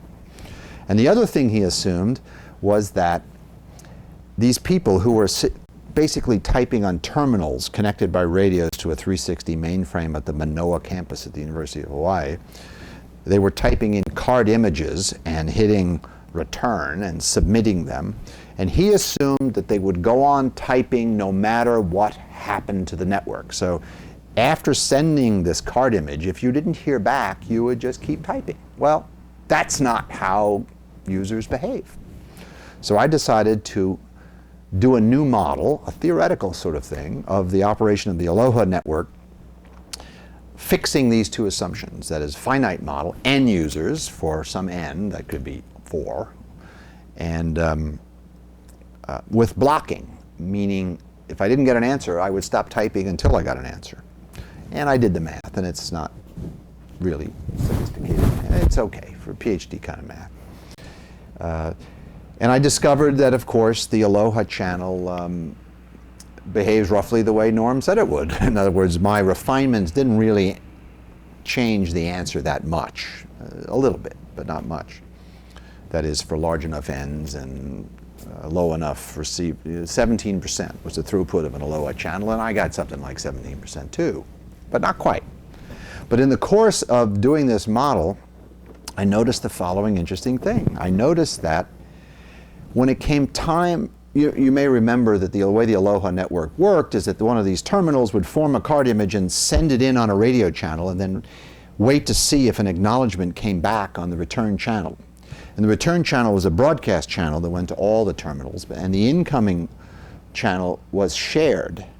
So there was some possibility that two terminals would send in card images at the same time, thereby scrambling each other so that an acknowledgement would not come back on the return channel. And then the terminal had to retransmit its card image. And of course, what Norm's brilliant invention was that the way that terminals would retransmit is that they would wait a random amount of time before retransmitting, so that two terminals that happened to collide would not very likely collide again, because they would choose different random numbers. When going to do the model, and I did the model not only in math, but I did it in simulations. I was into modeling, so I wrote little BCPL programs that simulated this. There came a moment when I had to choose the random number for the retransmission. And random numbers generally have a mean and a characterization of the random process. And what I noticed is in Norm's model, there was no parameter to describe the mean of the retransmission interval. It was not important to his model. It was lost in the tractability assumptions. Huh, that's interesting. So I started playing with the mean of the retransmission interval of this Aloha channel and discovered that it mattered. That is, if the retransmission mean was too small, then the channel very quickly got unstable with any traffic at all, and if it was very large, the throughput of the whole network was very low. So, I had discovered this variable, obvious variable, the mean of the retransmission interval. And then I noticed something else. I noticed that, anyway, that became a chapter in the thesis which Harvard subsequently accepted. But this network was very unlike the ARPA network that the rest of the thesis was about. How were they related? No. I know how it seems that way now, but at the time, packet switching was the theme. So the name of my thesis, brilliantly named, I might add, is Packet Communication. I spent a lot of time naming it, and then I spent much more time on the abstract and then a little time on the chapters, because I knew no one was ever going to read the chapters, so the title had to be right. My thesis, by the way, Packet Communication, is currently available on Amazon.com. Not many theses are. No, it's survived, and you can buy it for $30, $40, hard copy, hardback. It's really amazing. The long tail is really long. And what was I going to say about this? About adding the Aloha analysis to the ARPANET design, which seems so there were just chapters about store and forward packet switching versus broadcast packet switching and the different techniques there. And then there was a software level that went on top of all that. Mm-hmm. all the way up into the operating system. So no, it does sort of hang together as variations of packet switching, although one's broadcast and one is store and forward, and those are just two different modes of packet switching, which I was able to unify beautifully in this award-winning dissertation. Phew. So Harvard accepted it, and my parents did get to come to Harvard Yard in June of '73 and watch their son, the first member of our family ever to attend college, in the end got his PhD from Harvard. And must have made them very proud. Making my parents proud is probably the fundamental motivation of everything I do, subconsciously at least. And I did it again recently, and I should get to that point a little later. So, where were we? So you had read Abramson's paper, and so I done the got analysis. And then I got my dissertation accepted, and then Butler introduces me to Charles Simonyi and says, Bob, we're building these personal computers. We'd like Charles to write the editor. We'd like you to do the network. How much of the design had been done at that point?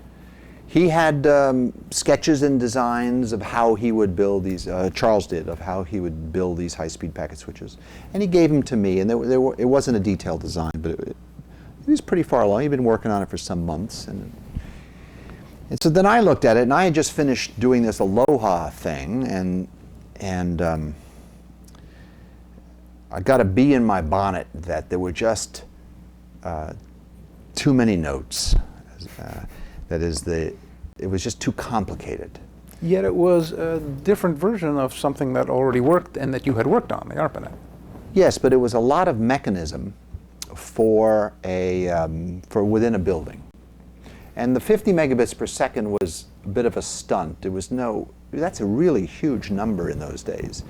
We were using terminals that ran at 300 bits per second. That was the Texas Instruments Silent 700 that we were all proud of. It was this big, had an acoustic modem that ran at 300 bits per second. So 50 megabits per second. I'm not saying 50 gigabits per second. I'm saying 50 megabits. That was kind of fast. It just looked like there was just too much mechanism there. And I had just finished doing this broadcast analysis and wrote a paper for the communications, some branch of the ACM, on this model I had for a broadcast channel with blocking, an infinite population model with blocking. Had you had any collaboration with Abramson in Hawaii? Yes. As soon as I read this paper, I convinced my management at Xerox that I should spend a month in Hawaii. So Xerox PARC sent me and my wife to Hawaii for a month. And I lived right on Kalakaua there in Waikiki, and every day drove over to the university and hung out with Norm and Frank Kuo and Charlie Bass and a bunch of other networking guys, and it was a great thing. Then I came back, and I'm a little vague about the timing there. But when it came time then to pick up the Signet project, I decided, and I'm surrounded by Chuck Thacker and Butler Lampson and Charles Simonyi and a bunch of other guys, so it's, I really don't want to get into a fight about this. I decided that we should build a bit serial bus. We would run, instead of home running every terminal to this room, and we had these in the building, and they were horrible rat's nests of cables, and I took photographs of them. I decided we would build a network that didn't have this centralized feature. This would be a completely distributed network, maximally distributed. That was the goal. Maximally. So I started fiddling around with how to do that. And I remember I ordered up some coaxial cable, 1,000 feet of it, a spool, took it down in the basement, hooked up a signal generator, started launching pulses down this cable, just like the pulses in the acoustic delay line memory of that computer we almost built at MIT. And lo and behold, out of the other end of this 1,000 foot of cable, the wiggles came out, and they were vaguely like not exactly, but they were vaguely like the, and a big event happened while I was down there that day. This was coax, and I needed to put connectors on the end to hook it up to the oscilloscope, because I wanted it to be a high quality connection so I could see all the capacitances and the inductances and all that stuff. I wanted to see what it really looked like. So I started putting connectors on the ends of this coax. And there was another guy, hippie type guy with actually he was wearing a Brooks Brother yellow button-down shirt, just like I used to wear. It was David Boggs. And he was bringing up Nova 800s as a technician. He was a grad student at Stanford. And he saw me trying to put the connectors on the cable. And he said, I know how to do that, let me do it. And it involves, you know, skinning it and clamping it and crimping it and soldering it and a bunch of things that he had done a lot of and I hadn't done much of. So and in that moment we became buds. So Boggs and I formed our partnership right there. So we started launching, and we could see that you could send digital bits down a cable, not a breakthrough discovery, but for us, we got very practical about it. So so on May 22nd, 1973, I wrote a memo in which Ethernet was named. It was formerly had been called, we had been, as a working name, calling it the Alto ALOHA network. And in that memo, I renamed it the Ethernet with a capital N and a space. Ether space net. Explain the derivation. Yeah. Well, this was the derivation. The goal here was to have it be the network be maximally distributed. That is, these workstations, these Alto, these prototypical personal computers, were going to be one on every desk. Can you imagine that? A computer on every desk. Wow. Very controversial in 1973. That you would, why would you want a computer on every desk when you have this time-sharing system down in the basement? Why would you want a computer on you? What possible use could there be for such a thing? I remember people had that discussion. But I was bought into maximally distributed, so I wanted as little in the middle of the network as possible and everything on the edges. So the middle was going to be the medium, was going to be this cable, and we settled on coaxial cable. And this is where my friend David Liddell comes in, because David Liddell, of some repute, worked there also. He arrived at PARC a month after me in '72.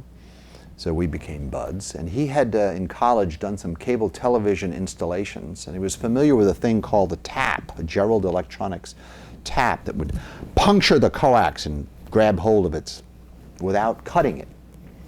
And that's why we chose coax. We said, gee, if we could have this cable running down the middle of the hall and we wanted a PC to hook into it, let's use these passive taps to just, you drill the hole, puncture it, connect up to the center conductor and the shield, and you were connected, and you didn't have to break the network to do that. So we liked that idea, and that's why we chose coax.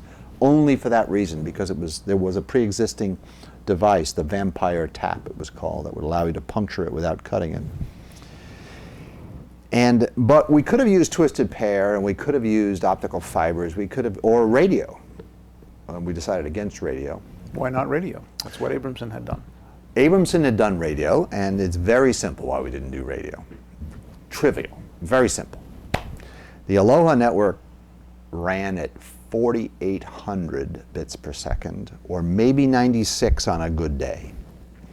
And the size of the modem was approximately 6 feet high and 19 inches wide. And it cost a lot of money, and I don't really remember the numbers, but like that.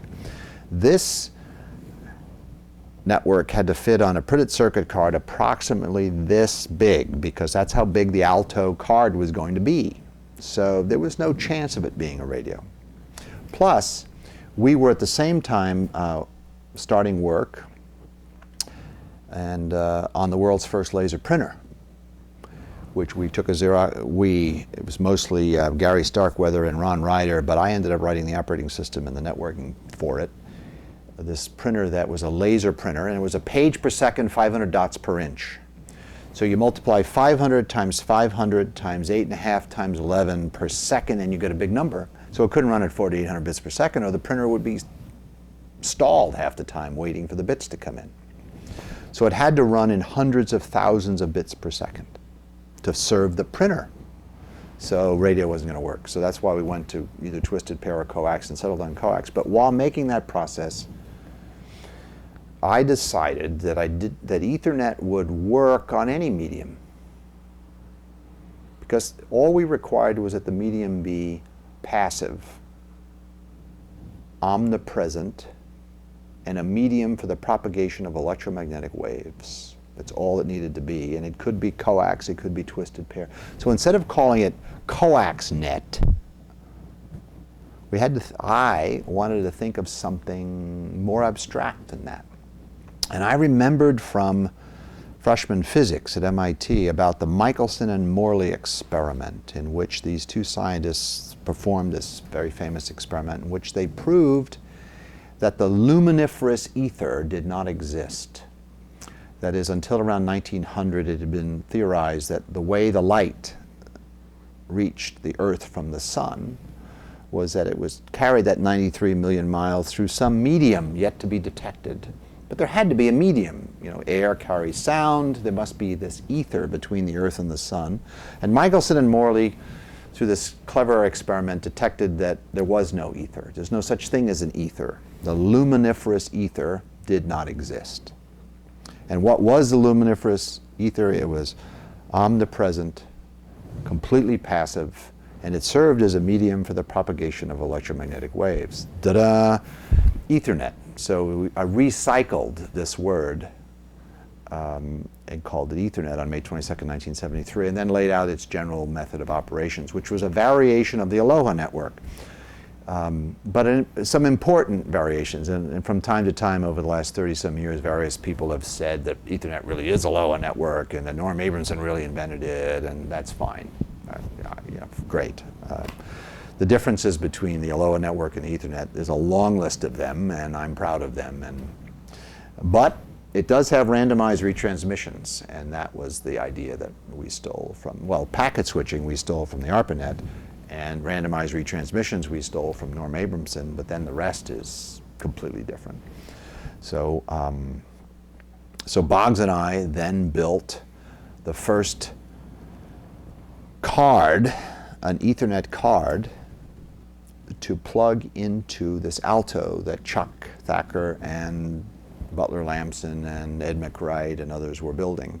I had the same problem, by the way, with the Alto that I had with Max, which is I'm coming in right behind the guys who got the computer to work, and there are just a few bugs left in the computer, and then a dispute arose as to whether the bugs was in Boggs in my card or in the Alto, which was still being debugged, and that's Chuck and I again had a run-in.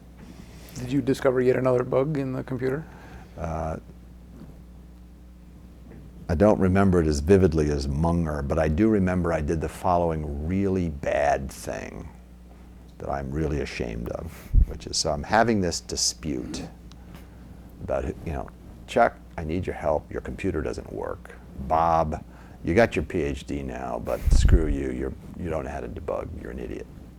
I'm paraphrasing, and that's just my view of it. Obviously, Chuck is completely innocent, and I am the cause of this problem.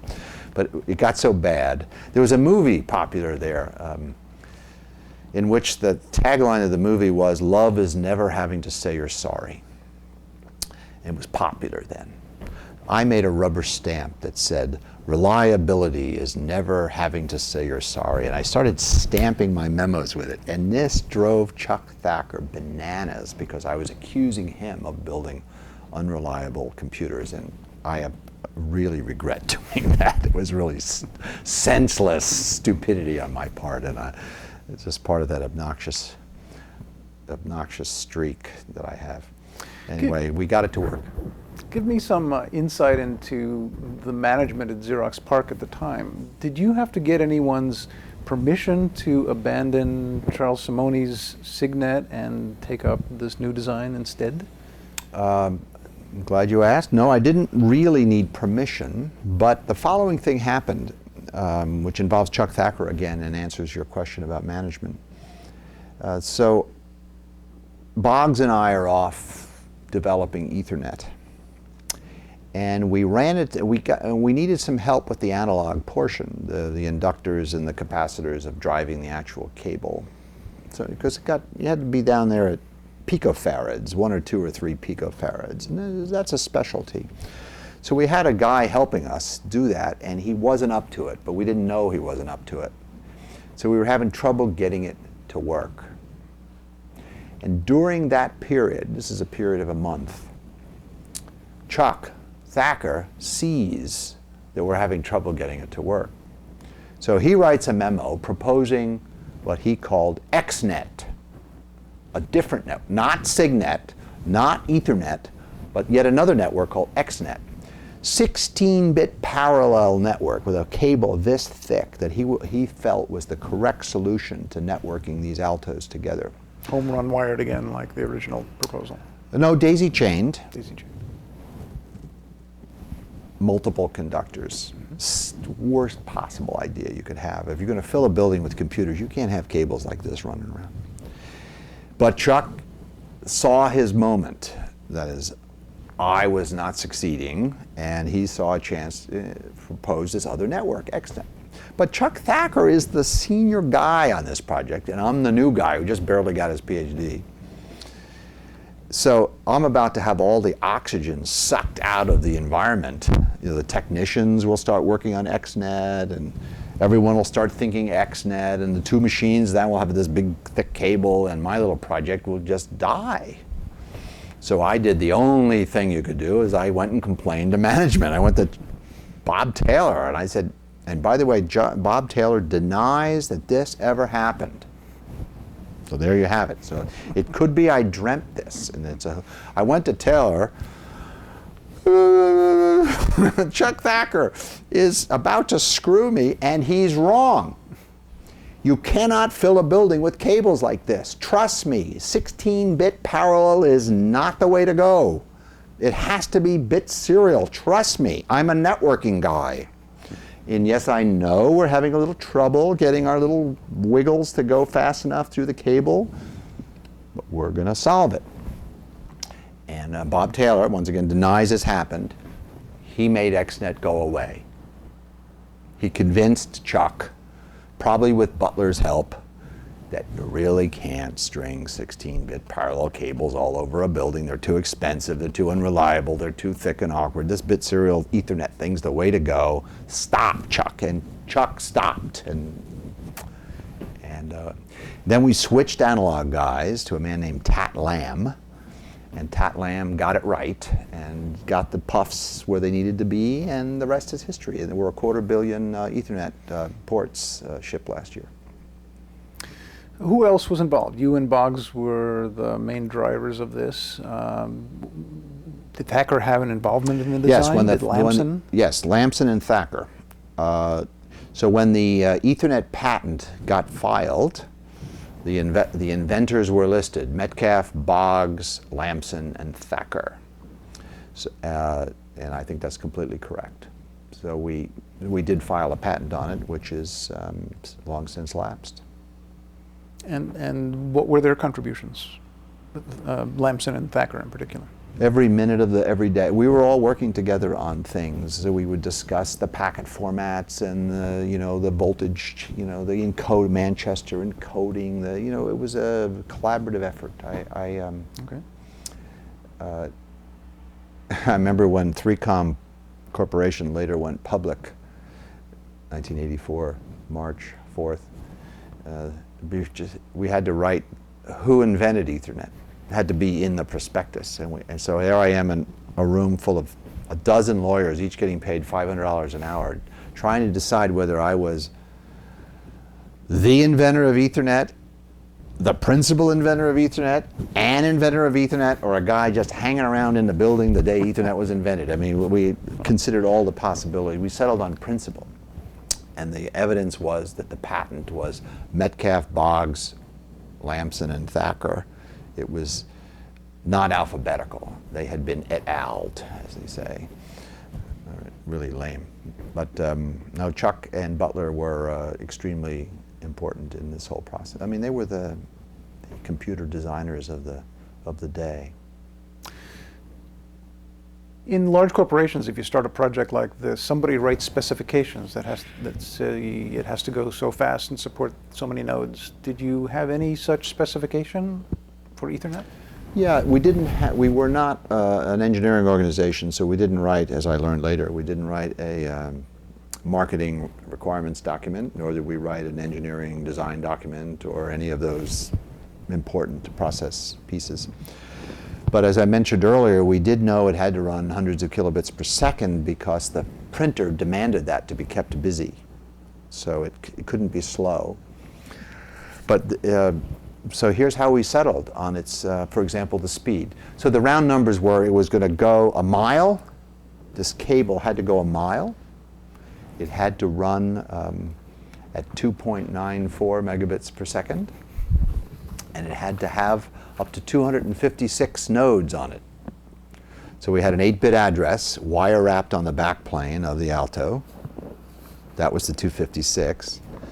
We had a mile because that was a round number, and we could do that. That is, we had the spools, and we could we could send the signals, and they came out recoverable at the end of the mile, so that was good.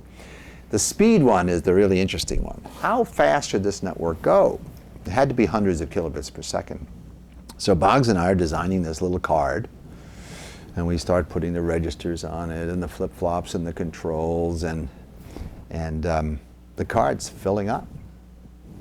Oh, we need a clock. We need to clock these packets onto the ether.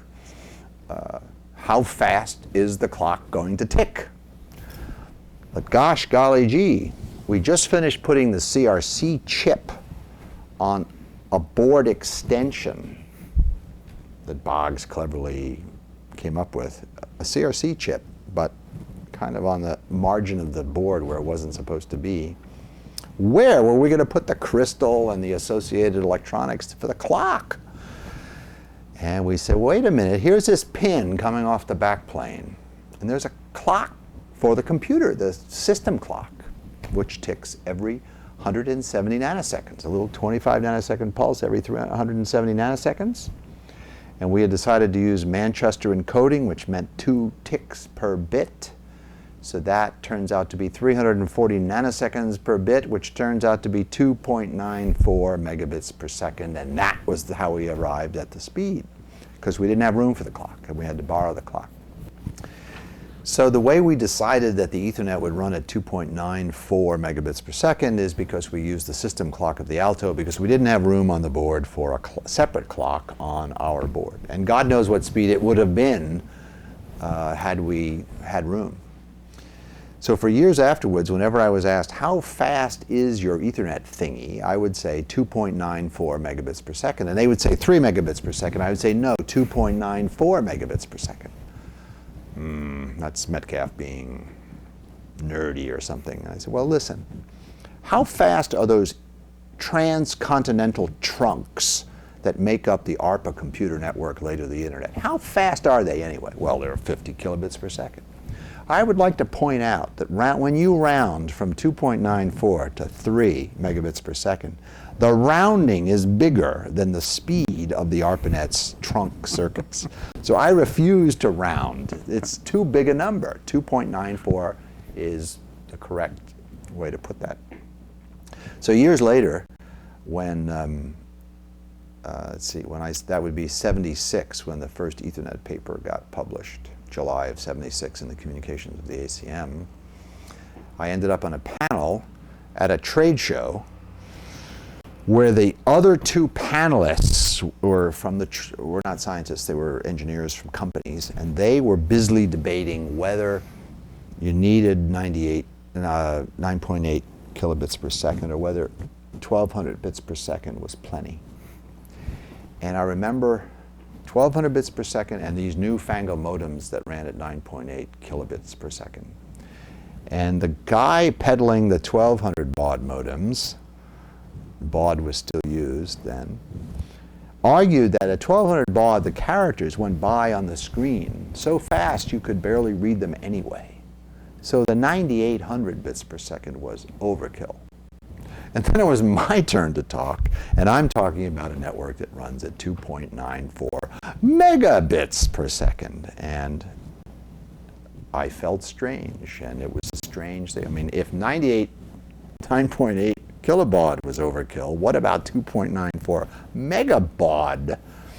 had to point out to them that we had more baud than that. We had 2 bauds per bit, so we were really running at whatever, twice 2.94 megabits per second. So the design specs were 2.94 megabits per second, 256 stations, and a mile of cable. And you knew that if you injected a signal in one end of that mile of cable, you could retrieve them out the other end. But here you were putting these vampire taps all along. That does something to the transmission line. Were you... Well, that was the problem we were having, was getting that to work. So that's where I believe the critical parameter was 4 puffs.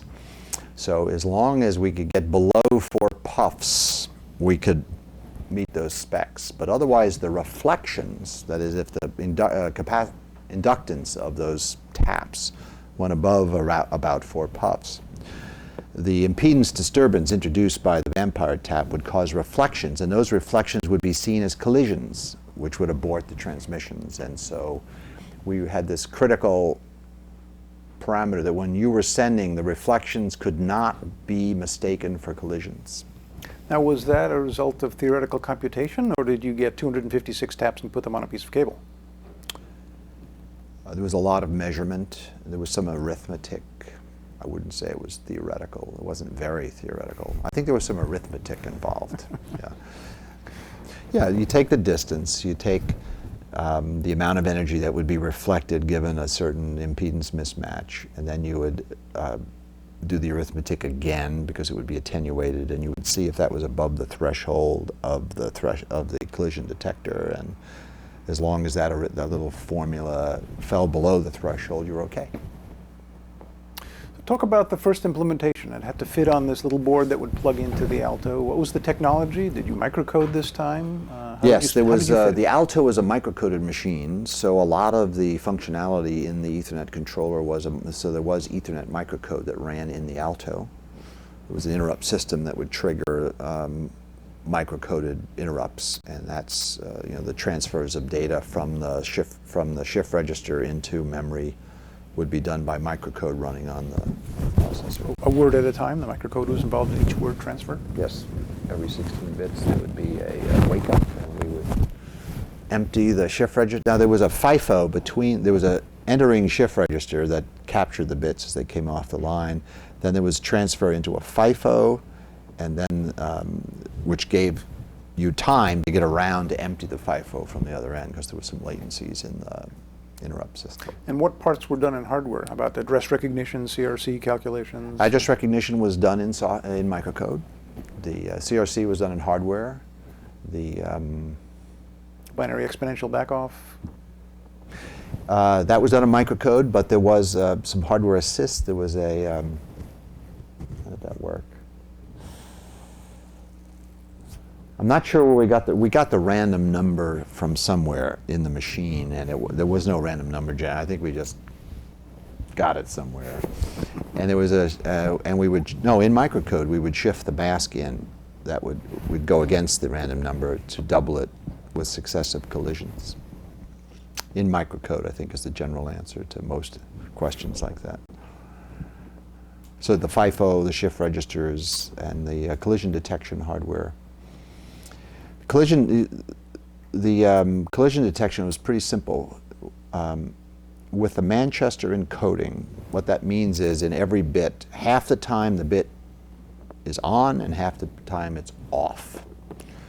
So while we're transmitting into the cable, during the off periods, that is where it's supposed to be off now because we're not driving that cable, we just look with a little gate, and if it came on during the off period, that meant somebody else was driving that cable too, hence collision. So there was a little XOR against what was being driven versus what was coming in.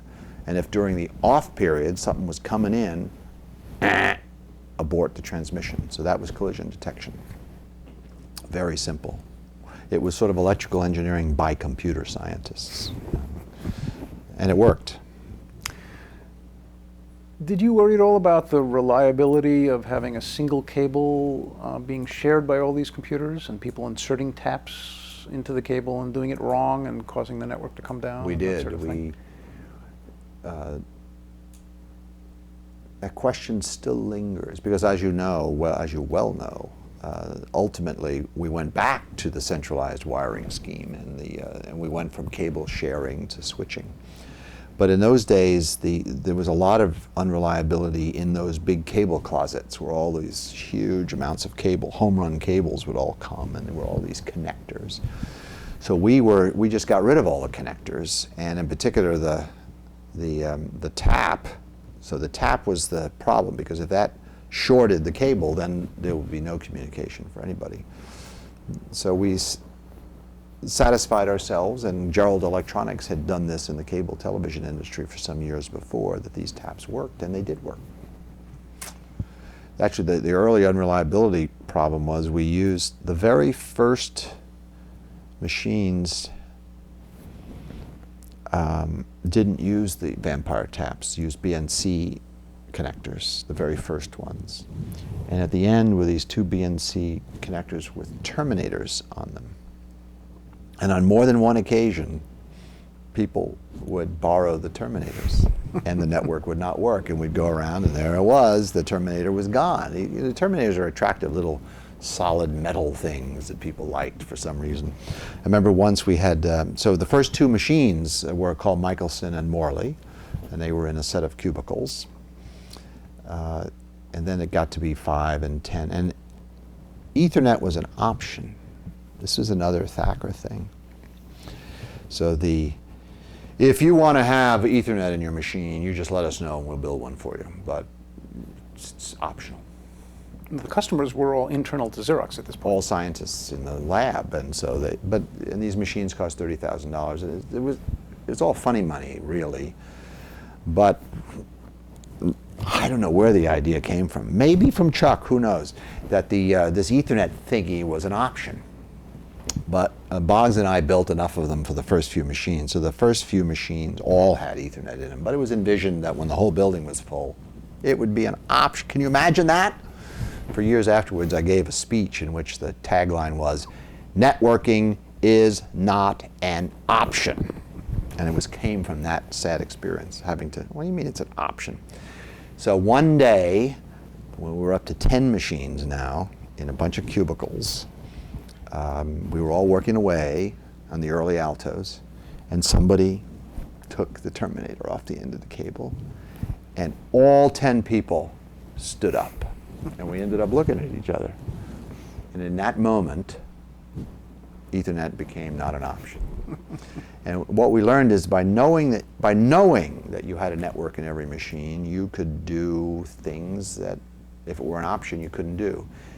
And Thacker was one of the guys who pursued this hotly. So for example, he put in the machine, when you weren't using it, it would fall asleep and start a memory diagnostic.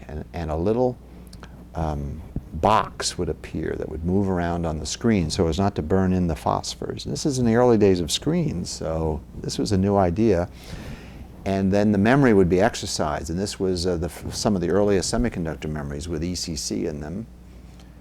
And when errors were detected, packets would be sent to another machine that would collect these diagnostics, so preventive maintenance could be done on the machines as their memories went south. And you wouldn't have thought of doing that if the network were an option. It was just the normal mode that the machine was on the network, so therefore this memory diagnostic feature would work. So Ethernet became not an option. As people learned about Ethernet, not everyone was wildly enthusiastic. I found this quote from Bob Bacharach, who I think was a physicist at PARC, who said, technically or conceptually, there's nothing new in your proposal, and analysis would show that your system would be a failure. Why was he so critical? What were people's objections? My mom used to say, if you can't say something nice about someone, you should just hold your tongue. But Bacharach was a not nice person, or is, for that matter. He may still be around, for all I know. But he was sort of a grouchy physicist on another floor in another lab, and he read my memo. And this is a physicist. And the phrase you didn't catch in his now famous memo, this memo is posted all over the world because everyone thinks it's a hoot that he wrote this memo. He said the problem with Ethernet was that it was not quantum noise limited, which is a very physicist thing to say. Of course it's not quantum noise limited. That wasn't the point, but he resented the fact that we were not using every shred of bandwidth that was capable. I told you how we decided on the clock speed. There were gigabits per second of capacity on that cable, and we were using a pitiful few megabits of it. But he was concerned that it wasn't. And he did a nasty thing, and it was sort of an early lesson in nastiness, which is he wrote a memo. He didn't come see me. He didn't say, I just read your memo and I have a few questions about it. He didn't do that.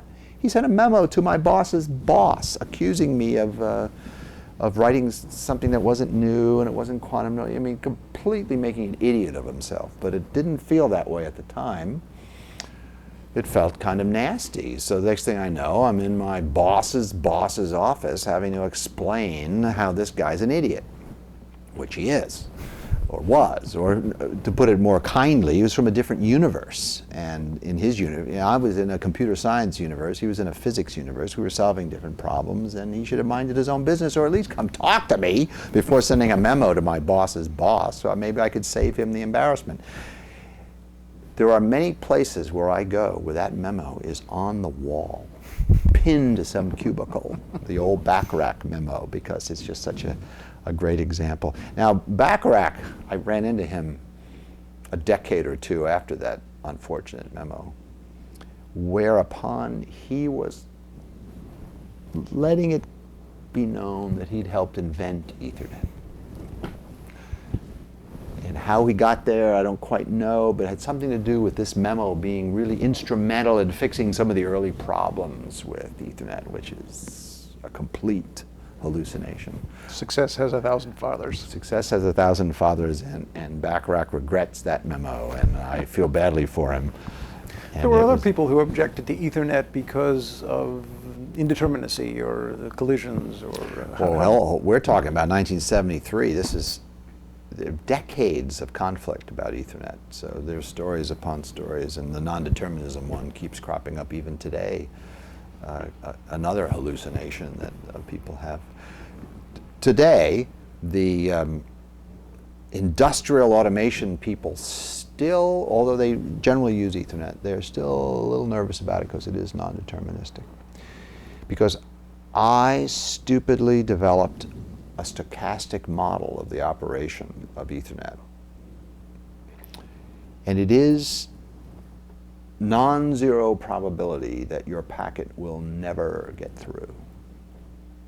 It is also non-zero probability that all the molecules of air in this room will all go into that corner long enough to suffocate you. But the number is so vanishingly small that model's really not useful.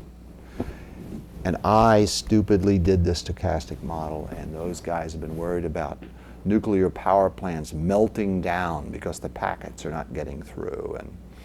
And the kludges that they use instead of Ethernet with token passing and other rigmarole have non-determinism problems much worse than Ethernet. They just haven't been modeled.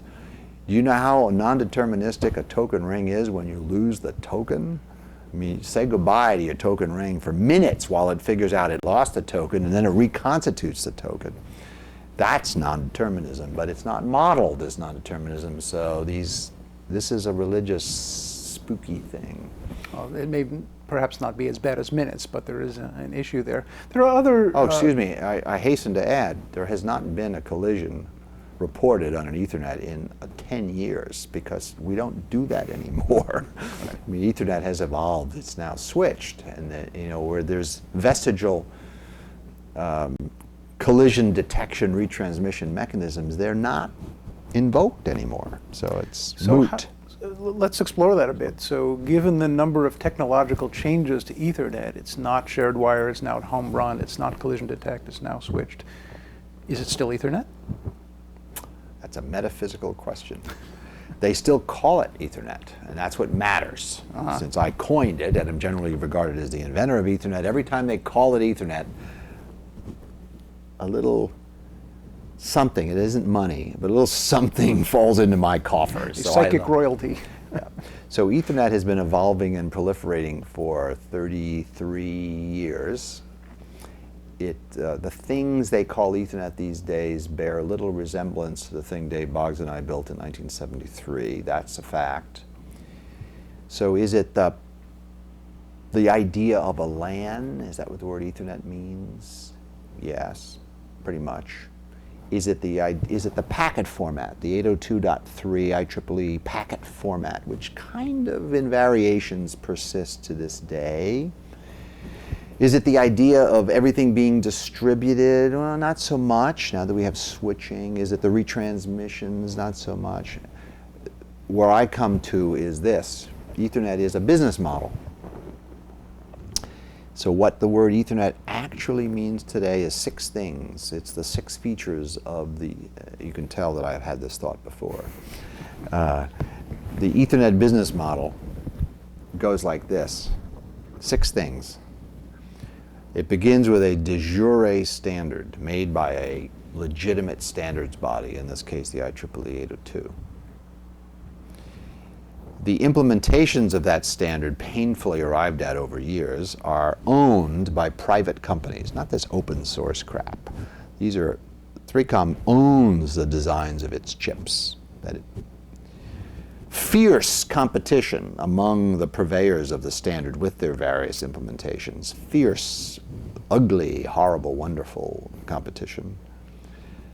Evolution of the standard based on how things look after it gets shipped, that is in the marketplace.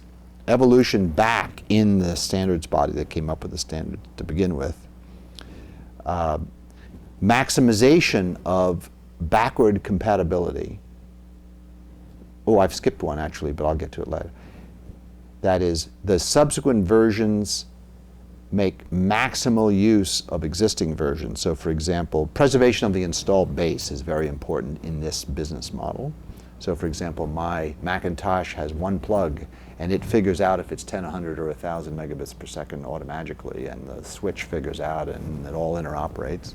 And the thing I skipped, which should have come earlier in the list, is an ethic in the competitive marketplace where it is not allowed to be incompatible. That is, the customers, the market, sort of as an organic thing, will not allow the competition to be on the basis of incompatibility. If you're incompatibility, no one will buy your products. You must be compatible. So those 6 things are what I call the Ethernet business model. I distinguish it from open source. I distinguish it from Cisco, Intel, Microsoft. I distinguish it from the IBM vertically integrated monopoly model. It's its own, and Ethernet is not the only instance of this model. There are many others, like TCP, for example. Presumably you can apply this to operating systems, programming languages, applications, almost any product. But it begins with a de jure standard, and those 6 things I just listed. But this model, though, doesn't have a name. It is the model that Ethernet used, but clearly anything that uses that model is not called Ethernet. Right, no, I admit. We'll get to the standards setting process in a while. No. Let me say. So when people say Ethernet, they're referring to this business model. And here's why Ethernet, the word Ethernet has persisted. Well, Wi-Fi used to be called wireless Ethernet, and then some marketing people changed its name. So that's a counterexample to the point I'm about to make. But the word Ethernet has persisted for 33 years, despite the fact that everything has changed. I believe it's because of this, going back to this business model. And I think the name will probably persist a little while longer, although it didn't in the case of Wi-Fi. Because what happens is when a new technology gets developed, they call it Ethernet. Because they are trying and succeeding and borrowing on the power of the installed base, and that includes the people and the processes and the documentation and the general vibes. So when HP tried to do some years ago, 10 years ago, they tried to improve the LAN, and they tried to call it fast Ethernet because they wanted it to borrow all that momentum from the preceding 20 years. I wouldn't let them. I was a I'm not in charge of this, but as a columnist at InfoWorld, I said, that's not Ethernet. You guys at HP are screwing up. Because there is a fast Ethernet. It's this thing over here, and that's called something else. So they called it 100 VG AnyLAN after a while, and it died. But the new technology called fast Ethernet succeeded. And it's very different from the Ethernets that went before. So I'm confident that the word Ethernet has some years ahead of it, because people will keep doing this. They keep doing it. And then if you do a Google search today on Ethernet, there is no let-up. The word Ethernet is just being used left and right. And therefore, everyone expects me to be an investor in their company, because they want the inventor of Ethernet to be an investor in their Ethernet company. And these are companies that do things I have never heard of. But if you look at the Ethernet model, you can apply that model to things that aren't computer communications. Sure. So maybe this business model ought to have a more generic name that people can perhaps associate with you, but apply to other domains, right, like operating systems. So instead of calling it the Linux model, you call it the open source model. Instead of calling it the Ethernet model, you'd call it what? I don't know. I'll have to work on a name. But the meaning of the word Ethernet is congruent to this model. I didn't mean to suggest all instances of this model should be called Ethernet, but that's what they generally mean. So let's go back to Xerox. The Ethernet now works in its 2.94 megabit per second instantiation. What about the higher levels of software and protocols? What did they use, and how much were you involved in that? I was very involved in it. So we did the, way back at MIT in 1970 and many other universities, we did various protocols that were ad hoc. In our case, we called it the interim network control program. Then came the NCP, which got implemented across the whole ARPANET.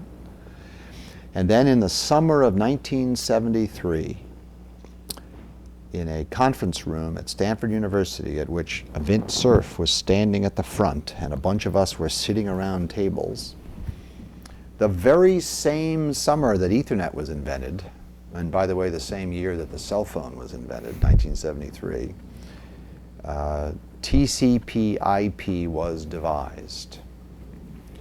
Now, when we were devising it, I had for some time been working on a thing called PUP.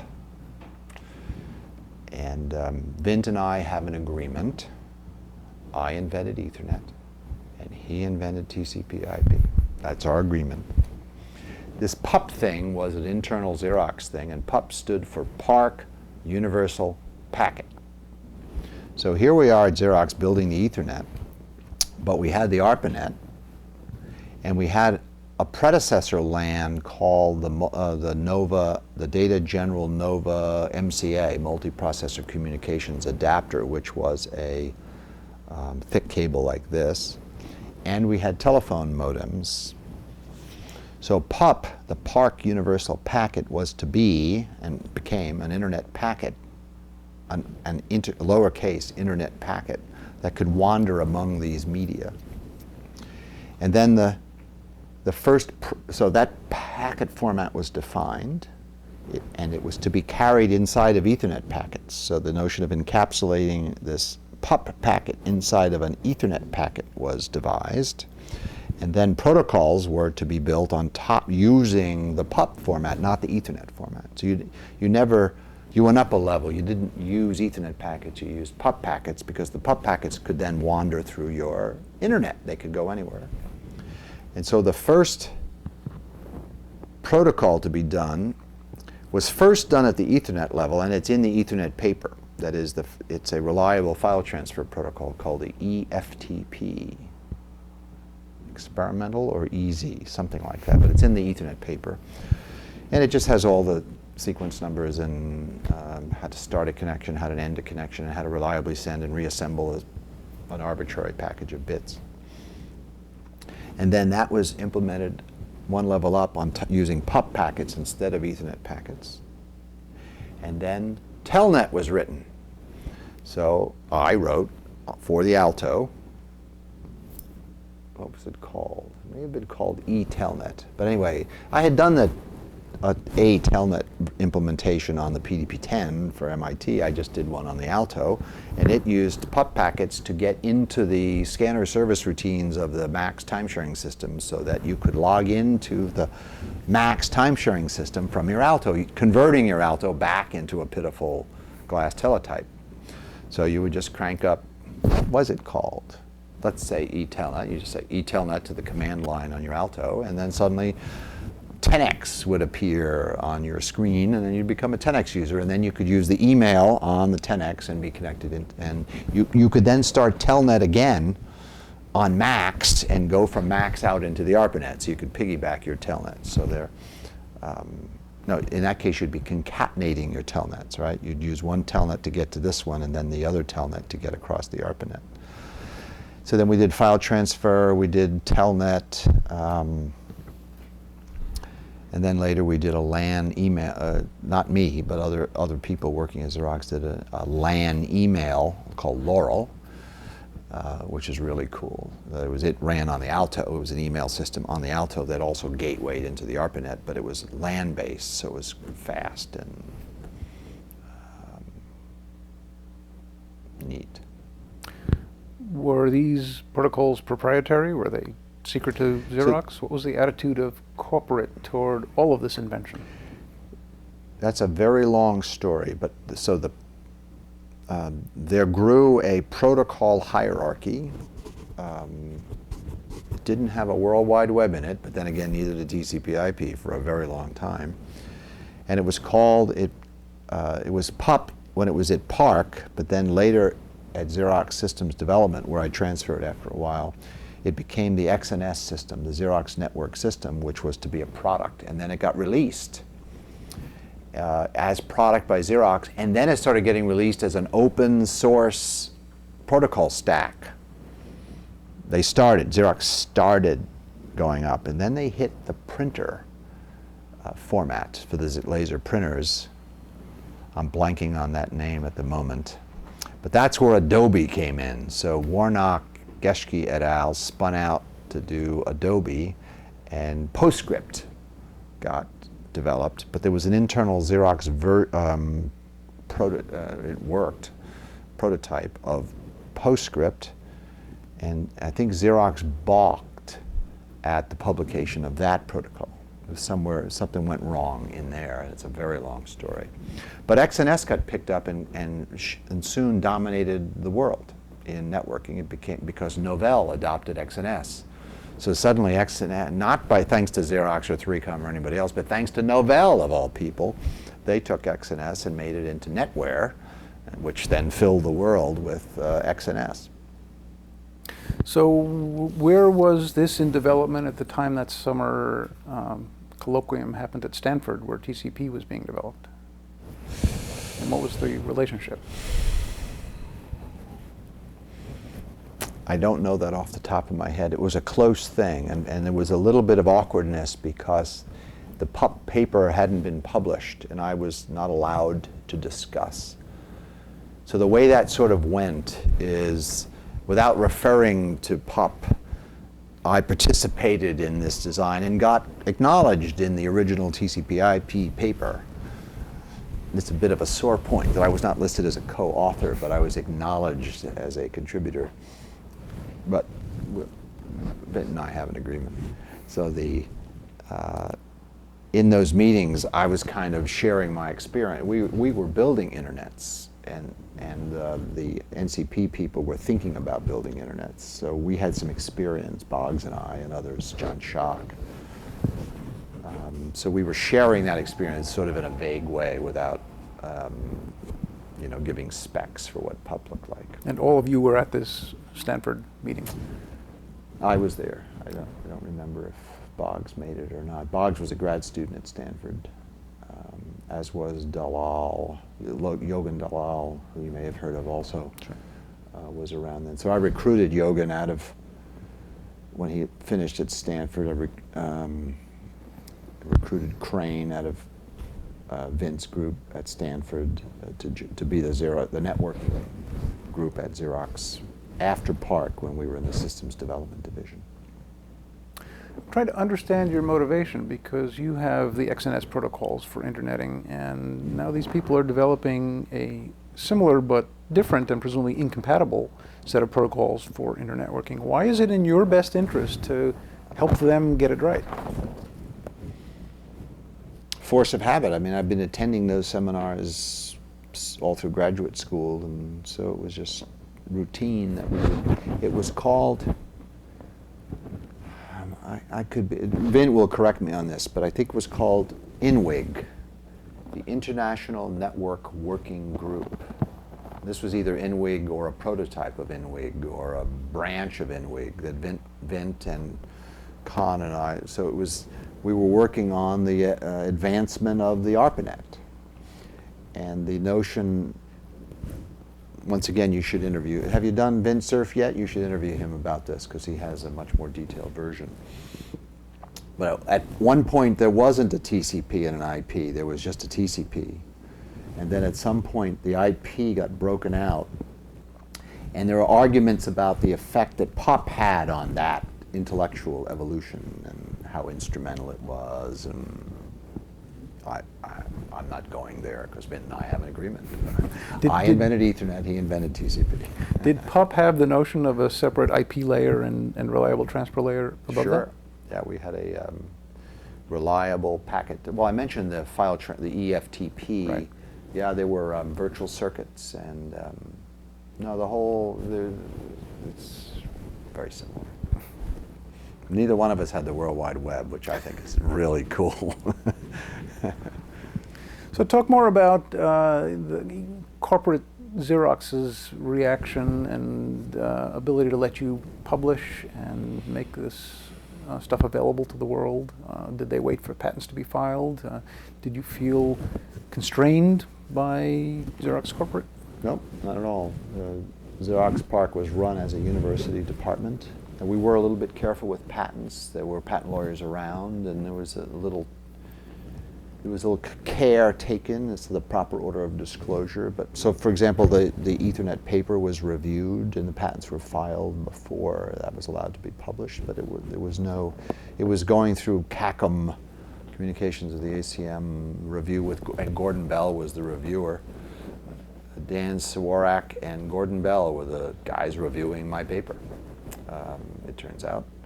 And that was important later, I might add, in the history of Ethernet, jumping ahead to 1979. But no, so Xerox was heaven on earth. It was a great experience for me, and there are a lot of lessons in that. Many books have been written about these lessons. So the paper was published in CACM in July of '76, and I think at NCC in June of '76.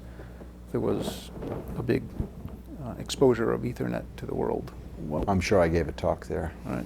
Yeah. Do you remember what the reaction was of people to it? Oh, well, I mentioned earlier this panel session where there was a lot of, what do you need this for? And a personal computer on every desk, what's that about?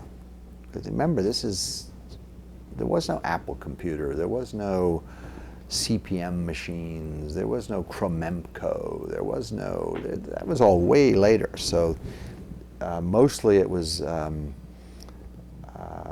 oohing and eyeing and wondering, this is interesting, you know, toys in a research lab, but, you know, in the real world, why would you ever want to do that? And, you know, we had fonts by then, and we were starting to print on our laser printer, and it was hilarious when we developed the capability to have fonts. You get to choose your fonts in your memos and print them out on this laser printer. You know, that's taken for granted now. You know, you have a gazillion, well, that was new. And it was funny the first few years because with this newfound freedom, of course, every memo had 14 different fonts in it. They looked like carnivals, you know, with all weird fonts, and then people finally calmed down and, you know, generally don't use more than 7 or 8 fonts per document now. But prior to that, it was all courier ball. Well, I used the Ethernet memo written on May 22nd, 1973 was written on a correcting selectric typewriter with an Orator ball. No, it wasn't even correcting. Excuse me, I was using, what's that, Snowpake, using an Orator ball. That I like the Orator, sans serif and sort of clean. So I had some familiarity with fonts prior to the laser printer, but they were all type balls on a selectric typewriter. So here we are in the, 3Com has been founded in '79 and there are no personal computers, but eventually IBM gets around to announcing the IBM PC in August of 1981, and we develop a card and we start plugging it into these things. But we have this established company way ahead of us. They have servers, they have software, they've got cards, they've got experienced senior managers. They got offices in downtown Palo Alto. They've got Carroll. They've got, you know, everything. And we're just this dirtball operation, but we did two things that beat them. This is my model of it. One is we did not support the Apple II. And we told our salespeople, if you find somebody who's got Apple IIs, turn around and leave, because they're going to want us to support the Apple II, and frankly, the Ethernet is overkill for Apple IIs, and we're not going to do it ever. So you're just barking up the wrong tree. Stay away from Apple IIs. And Nestar supported Apple IIs. So that sent you guys down this rat hole, the Apple II rat hole. And then the other decision we made, and I remember arguing with Harry about this on the bus a million times, we went into those computer stores and distribution, and Harry would always say, well, you know, this networking stuff's much too complicated, and this has to be sold direct, and we need to be there and help the customer install it. And we said, geez, you know, there's a lot of computer stores out there. And so we went into distribution, and bam, Business Land just took us like a rocket into the big time, business land and computer land and Xerox land and IBM land. So that's my theory of how we outmaneuvered you guys. As one of the co-founders of Nestar, I can say there's a lot of truth to what you say. Yeah, we also made some bad bets, like on Token Ring. I don't even remember that part. that came later. All right.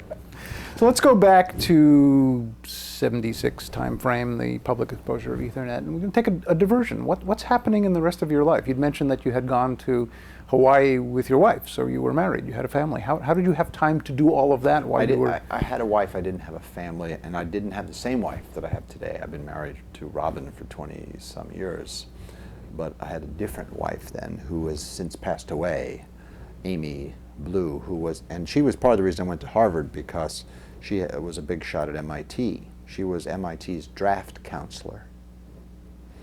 So we couldn't leave Boston, so I went to Harvard just for a change of scenery.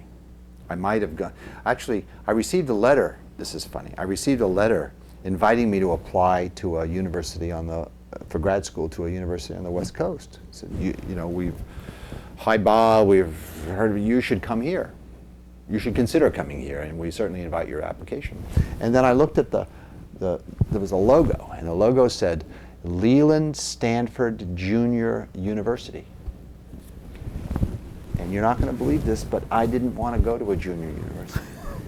I swear to God, I thought Stanford was a junior university, which meant a 2-year thing. And I really didn't consider it very seriously, and went to Harvard instead. What a stupid thing. You know, I don't think I'm the only one who has lapses like that, but it's really weird. I didn't realize that the junior modified the Leland Stanford. I think the logo is still the same. I think the word junior is still there. It is. So Amy, but eventually when I took the job at Xerox PARC, Amy agreed to go, and she became a big shot at Stanford. She became an assistant provost at Stanford. And then after these crazy work hours at Xerox and other factors and no children, we divorced in '75, and then she died. She had children, and then she died of brain cancer. Sorry to hear that. It really pissed me off, too. So what happens next? 76, 77, Ethernet begins to be developed and used inside of Xerox. Other networks begin to appear on the scene. Well, not really, but vaguely. But in '79, I got, after working on the Xerox Star for some years with little or no success, as we hadn't launched the product, I decided to pursue my entrepreneurial ambitions, and I left. Well, before that, didn't you leave Xerox to go to Citibank? I left Xerox twice. The first time was in '75, '76, around the time of my divorce from Amy. So I changed marital situations, cities, and jobs all at the same time. You know, one of the sort of a midlife crisis early. And I went down to work for Citibank in Los Angeles at transaction technology and electronic funds transfer, and that lasted about 7 months. And then David Liddell, my good buddy, had since he had moved from CSL, a computer science lab at PARC, across the street to the systems development lab, and then he could tell I wasn't happy at Citibank, and so he got me to go back to Xerox. And then in '79, after 4 more years, I got itchy again and gave Xerox 7 months notice and said I wanted to go out and pursue my entrepreneurial ambitions.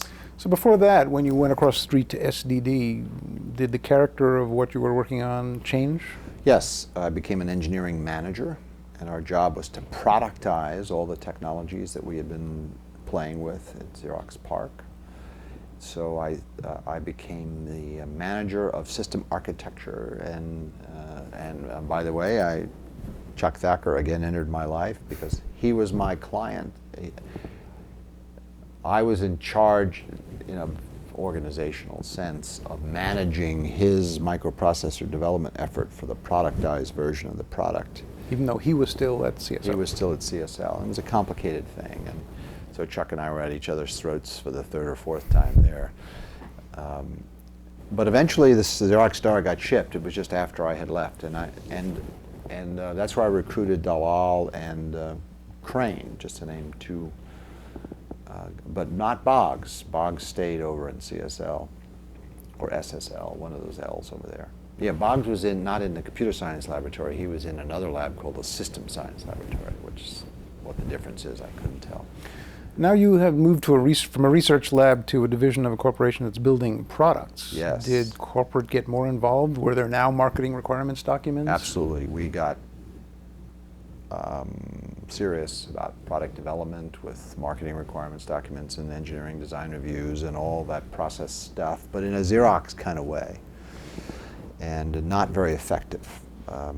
Xerox, my analysis is Xerox was a monopoly, and it had never really had to compete, and it didn't know how to compete. We didn't know how to develop competitive products, and we just developed cool products, but they weren't in any sense, they were beyond adequate and not very competitive. And was the Star a cool product? Very cool. You're using it today. It's just shipped by Dell with Microsoft software on it, but yeah, it was very cool. And I'm proud to have worked on it, but whenever you talk to a Xeroid, he'll tell you how they screwed up, but we were there screwing up. And I was screwing up in my particular role as manager of architecture. And part of my job was to productize Ethernet. So Ron Crane and I and others started working on a 20 megabit version of Ethernet. And Ron Crane can tell you all about how he did that. And then we started productizing PUP as XNS, and Yogan Dalal can tell you all about that. And but we didn't get far. We didn't go very fast, very far. So by 1979, we were still pretty far from having products. A year or 2 after all that effort, it was taking a really long time, and I just got itchy to be an entrepreneur, and so I worked my way out and wandered off and became a consultant, and then 5 months later founded 3Com. Did you know when you left that you wanted to do a startup in the networking area, or did you have any strong vision of what you wanted to do? No, I just had heard of Steve Jobs, and I'd heard of Bill and Dave, and I'd heard of Bob Noyce, and it was automatic that in Silicon Valley, what you were was an entrepreneur. So I left to pursue entrepreneurial ambitions. Moved to Boston. Well, I kept my apartment in Palo Alto, got another apartment here in Boston, became a consultant at MIT for Mike Detouzos in the what was then called the Laboratory for Computer Science, but had previously been called Project Mac. It's where I'd worked before. Right. And it was shortly after I arrived, in February of '79, I was consulting for the Digital Equipment Corporation for a man named Gordon Bell, perhaps well known to you. And in a meeting, and Gordon and I have an agreement about this meeting, because we don't exactly remember, but in this meeting in February '79, out of that meeting came the following idea. Gordon, who had been the referee on my CACM paper in '76, and this is February '79, says, we at DEC would like you to design a local area network for us that doesn't run afoul of Xerox's patents. And I said, I really wouldn't feel comfortable doing that. Even though you were no longer a Xerox employee. Right, not my thing. But, and then this is the agreement we have. We don't know who said the next sentence, but the next sentence was, hey, why don't we just call Xerox and cooperate with them? And it was observed that DEC was using Xerox marking engines to make printers, and Xerox was using DEC mini computers to make their big copiers. Why don't we just call? So I drafted a letter to David Liddell's boss, who had been my boss's boss, and David, saying, gosh golly gee, why don't we work together on a local area network so we can connect your workstations to our mini computers to your printers and make a network out of it, this Ethernet thing. And then Gordon signed it, and he sent it off, and back came a letter from, I forget his name, but Liddell and his boss, saying, sure, let's have a meeting. And then in a chance meeting at the U.S. National Bureau of Standards I was also consulting for, I met a guy from Intel who was wandering around NBS looking for applications for a new PMOS process that Intel had. And I followed up with him in Santa Clara and met Andy Grove. And a guy who has since, Phil Kaufman, who has since died, who is Andy's assistant, and said, gee, why don't you take your new PMOS chip and make an Ethernet chip with it? And here I've got DEC and Xerox talking, why don't you join us and we will make this Ethernet standard? And they said yes.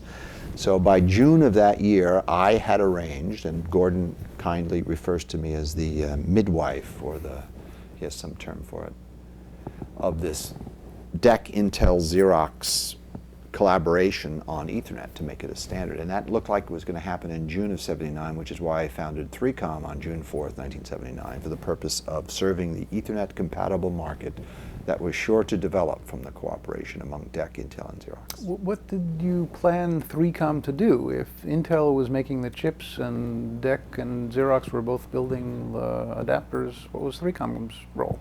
Well, I had a long list of products, including transceivers and software and servers and switches, and it was much too big a list. It was basically 3Com, Cisco, Nestar, Sun, all in one diagram. I still have the business plan upstairs if you'd like to see it. But it was predicated on the release on September 30th, 1980 of a spec called the Blue Book spec of Ethernet. And so I wrote this business plan contingent on the release of actionable specifications in September of 1980 on September 30th. And they came out, and they were. So then I started showing this business plan to all the VCs starting on September 30th, and raised 1.1, I sold a third of 3Com Corporation for $1.1 million in February of 1981, based on this plan to serve what was sure to be a huge Ethernet compatible marketplace now that DEC, Intel, and Xerox had agreed to work together on it. In the fall of '79, then we created Project 802, IEEE Project 802, for the purpose of blessing the standard that DEC, Intel, and Xerox were developing. Little did we know what would happen next, but Project 802 got created, the Blue Book got submitted, and the meetings started. And with that, war started. Did you get any resistance from Xerox towards releasing this technology that you had developed and was proprietary to them? Not really. I'm sure there were moments where there was some discussion, but the calculation was that we needed chips, and DEC was the world's second largest computer company at the time, I guess, or getting there, and we were going to connect our workstations and their minis and our printers, and there was a pivotal decision there. I had recruited Howard Charney to join 3Com, and Howard had been a lawyer. He was in fact the patent lawyer. He in fact incorporated 3Com during this time, and Howard had famously been part of a lawsuit where he helped Memorex, as a lawyer, sue IBM for antitrust violations, a very famous lawsuit of the day. So he was very expert in antitrust matters. And I was getting some resistance from Xerox, which you may recall was a monopoly at the time, about getting together with DEC and having a meeting about this, and Intel too. There was nervousness, and the IBM lawsuit was famous. So I called up Howard. I said, Howard, I got to have this meeting. How can I have this meeting legally? He said, there's only 5 things you can't do. You know, you can't set prices, you can't do. So the basic recommendation was, convene this meeting with the understanding that the specs will be submitted to a public standards body. Do not have any marketing people in the room because they will conspire on territories and prices, which is a violation of Sherman and Clayton, et cetera. And there were, have government observers present, and that's where the National Bureau of Standards, now called NIST, came in. So he gave me this list, and I then turned around and gave the same list to the people at Xerox, the people at DEC, and the people at Intel, and they gave them to their lawyers, and the meetings occurred, thanks to Howard, and this very straightforward advice. So was that the primary motivation for going to the IEEE and wanting to make it a standard? Yes. The goal had to be a public standard. We couldn't use it in restraint of trade. So therefore we, and it's a little murky about how this occurred, and there's a lot of disagreement about it, but I'm telling you, we created Project 802 in order to bless this standard we were working on. But then, of course, the IEEE is a very careful purveyor of standards making, and so the IEEE processes then took over this thing. And that's where all the disagreements and animosities started over all this, because there were some people who arrived there that weren't so enthusiastic about just blessing standards work that had already been done by somebody else. They wanted to start over. And then in addition to that, 2 other major companies decided that they weren't going to let this happen. One of them being the International Business Machines Corporation, headquartered in Armonk, New York, which is not far from Stamford, Connecticut, which is where Xerox headquarters were, and both of them were office systems companies and hated each other. And IBM was be damned if they were going to let DEC, the number 2 computer company, and Xerox, the other office systems company, come up with a standard without their. So they walked into Project 802 and said, hey, wait a minute, we are the experts in computers, and we have a network that's much better than this fly-by-night thing called the Ethernet. Of course, they didn't have a network. They just needed to have a network, so they lied. It's later called the IBM token ring, and it always lagged Ethernet by 5 years and eventually died, thank goodness. But it didn't die for a very long time, like 15 years. So they marched in, and the other big company that marched in was General Motors, and they had a slightly different angle. You technologists are designing technology for its own sake. We are a customer, and we are a user, and we have actual applications, and the network you're proposing is not at all what we want. It's, for example, non-deterministic. So we're going to design our own network, which became known as the token bus. And then there was a big, ugly, undue process of law type fight in committees, during which various hilarious things happened, like, for example, I, clearly the preeminent expert in local area networking in the world, because no one else was doing it. I was the only person doing it. They arranged it so that I was not qualified to vote, because I obviously didn't know anything. So that, they used IEEE technicalities to disqualify me as a voter. Was it because you weren't part of an established company? No, it was even simpler than that. So we're a tiny little company, and Ron Crane and I are in the company. And these meetings are boondoggles, and they're in London, and they're in Arizona, and they're in Tokyo. So we couldn't afford to send 10 people to all these meetings. So Ron Crane and I took turns going to the meetings. And then they made a rule you couldn't vote unless you had attended the previous meeting. So I was disqualified. So I just stormed out in a huff, and Ron Crane then continued attending the meetings in our place. I always thought it was a little strange that the world expert in local, because I had been working on it for 6 years by then, and no one else had been working on local area networking for 6 years. So, and I got disqualified. I thought that was great. Anyway, there's a million examples of just nastiness in the IEEE. But eventually, the IEEE did the courageous thing, and instead of choosing Ethernet, token bus, or token ring, the IEEE said, we're going to do all 3. So instead of Project 802, and this is where the dots got invented for 802, there became 802.3, Ethernet, 802.4, token bus, 802.5, token ring. You guys go make separate standards, so we're going to have 3 LAN standards, which we got, 3 of them. 3, 4, and 5, and then it took decades to kill the other 2. Token bus died pretty early, and then token ring hung on forever. It was a very profitable business for IBM. In retrospect, do you think it was a mistake to have gone to the IEEE for standards making? Couldn't you just have the three companies publish the specification and made a de facto standard? No, I think the effort was worth it. This is part of the Ethernet model, which is to get a de jure, ironclad, legitimate de jure standard at the core of it, and we ended up with that. You know, adopted by IEEE, adopted by ISO, went right through right down Main Street into standards land, and that's a huge asset. But it was a mess. So it took 2 years. So by December 1982, Project 802.3 had been created, and then 19 companies without IBM and General Motors hanging around making trouble. Led by HP, who emerged as sort of the honest broker leader of this effort. 19 companies, Xerox, DEC, Intel, but HP predominantly. Don Lockery was the famous guy from HP in standards making. And so in December, the 19 companies issued a press release saying that they were now all agreed on Ethernet. Of course, they weren't all agreed on Ethernet, but this was the end of 81. It was December of 82. That's right, December of 82. I think, as I remember.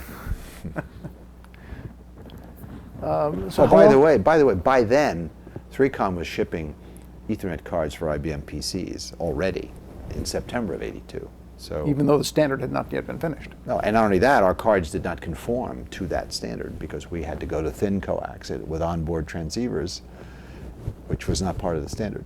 So it's a little flakiness there.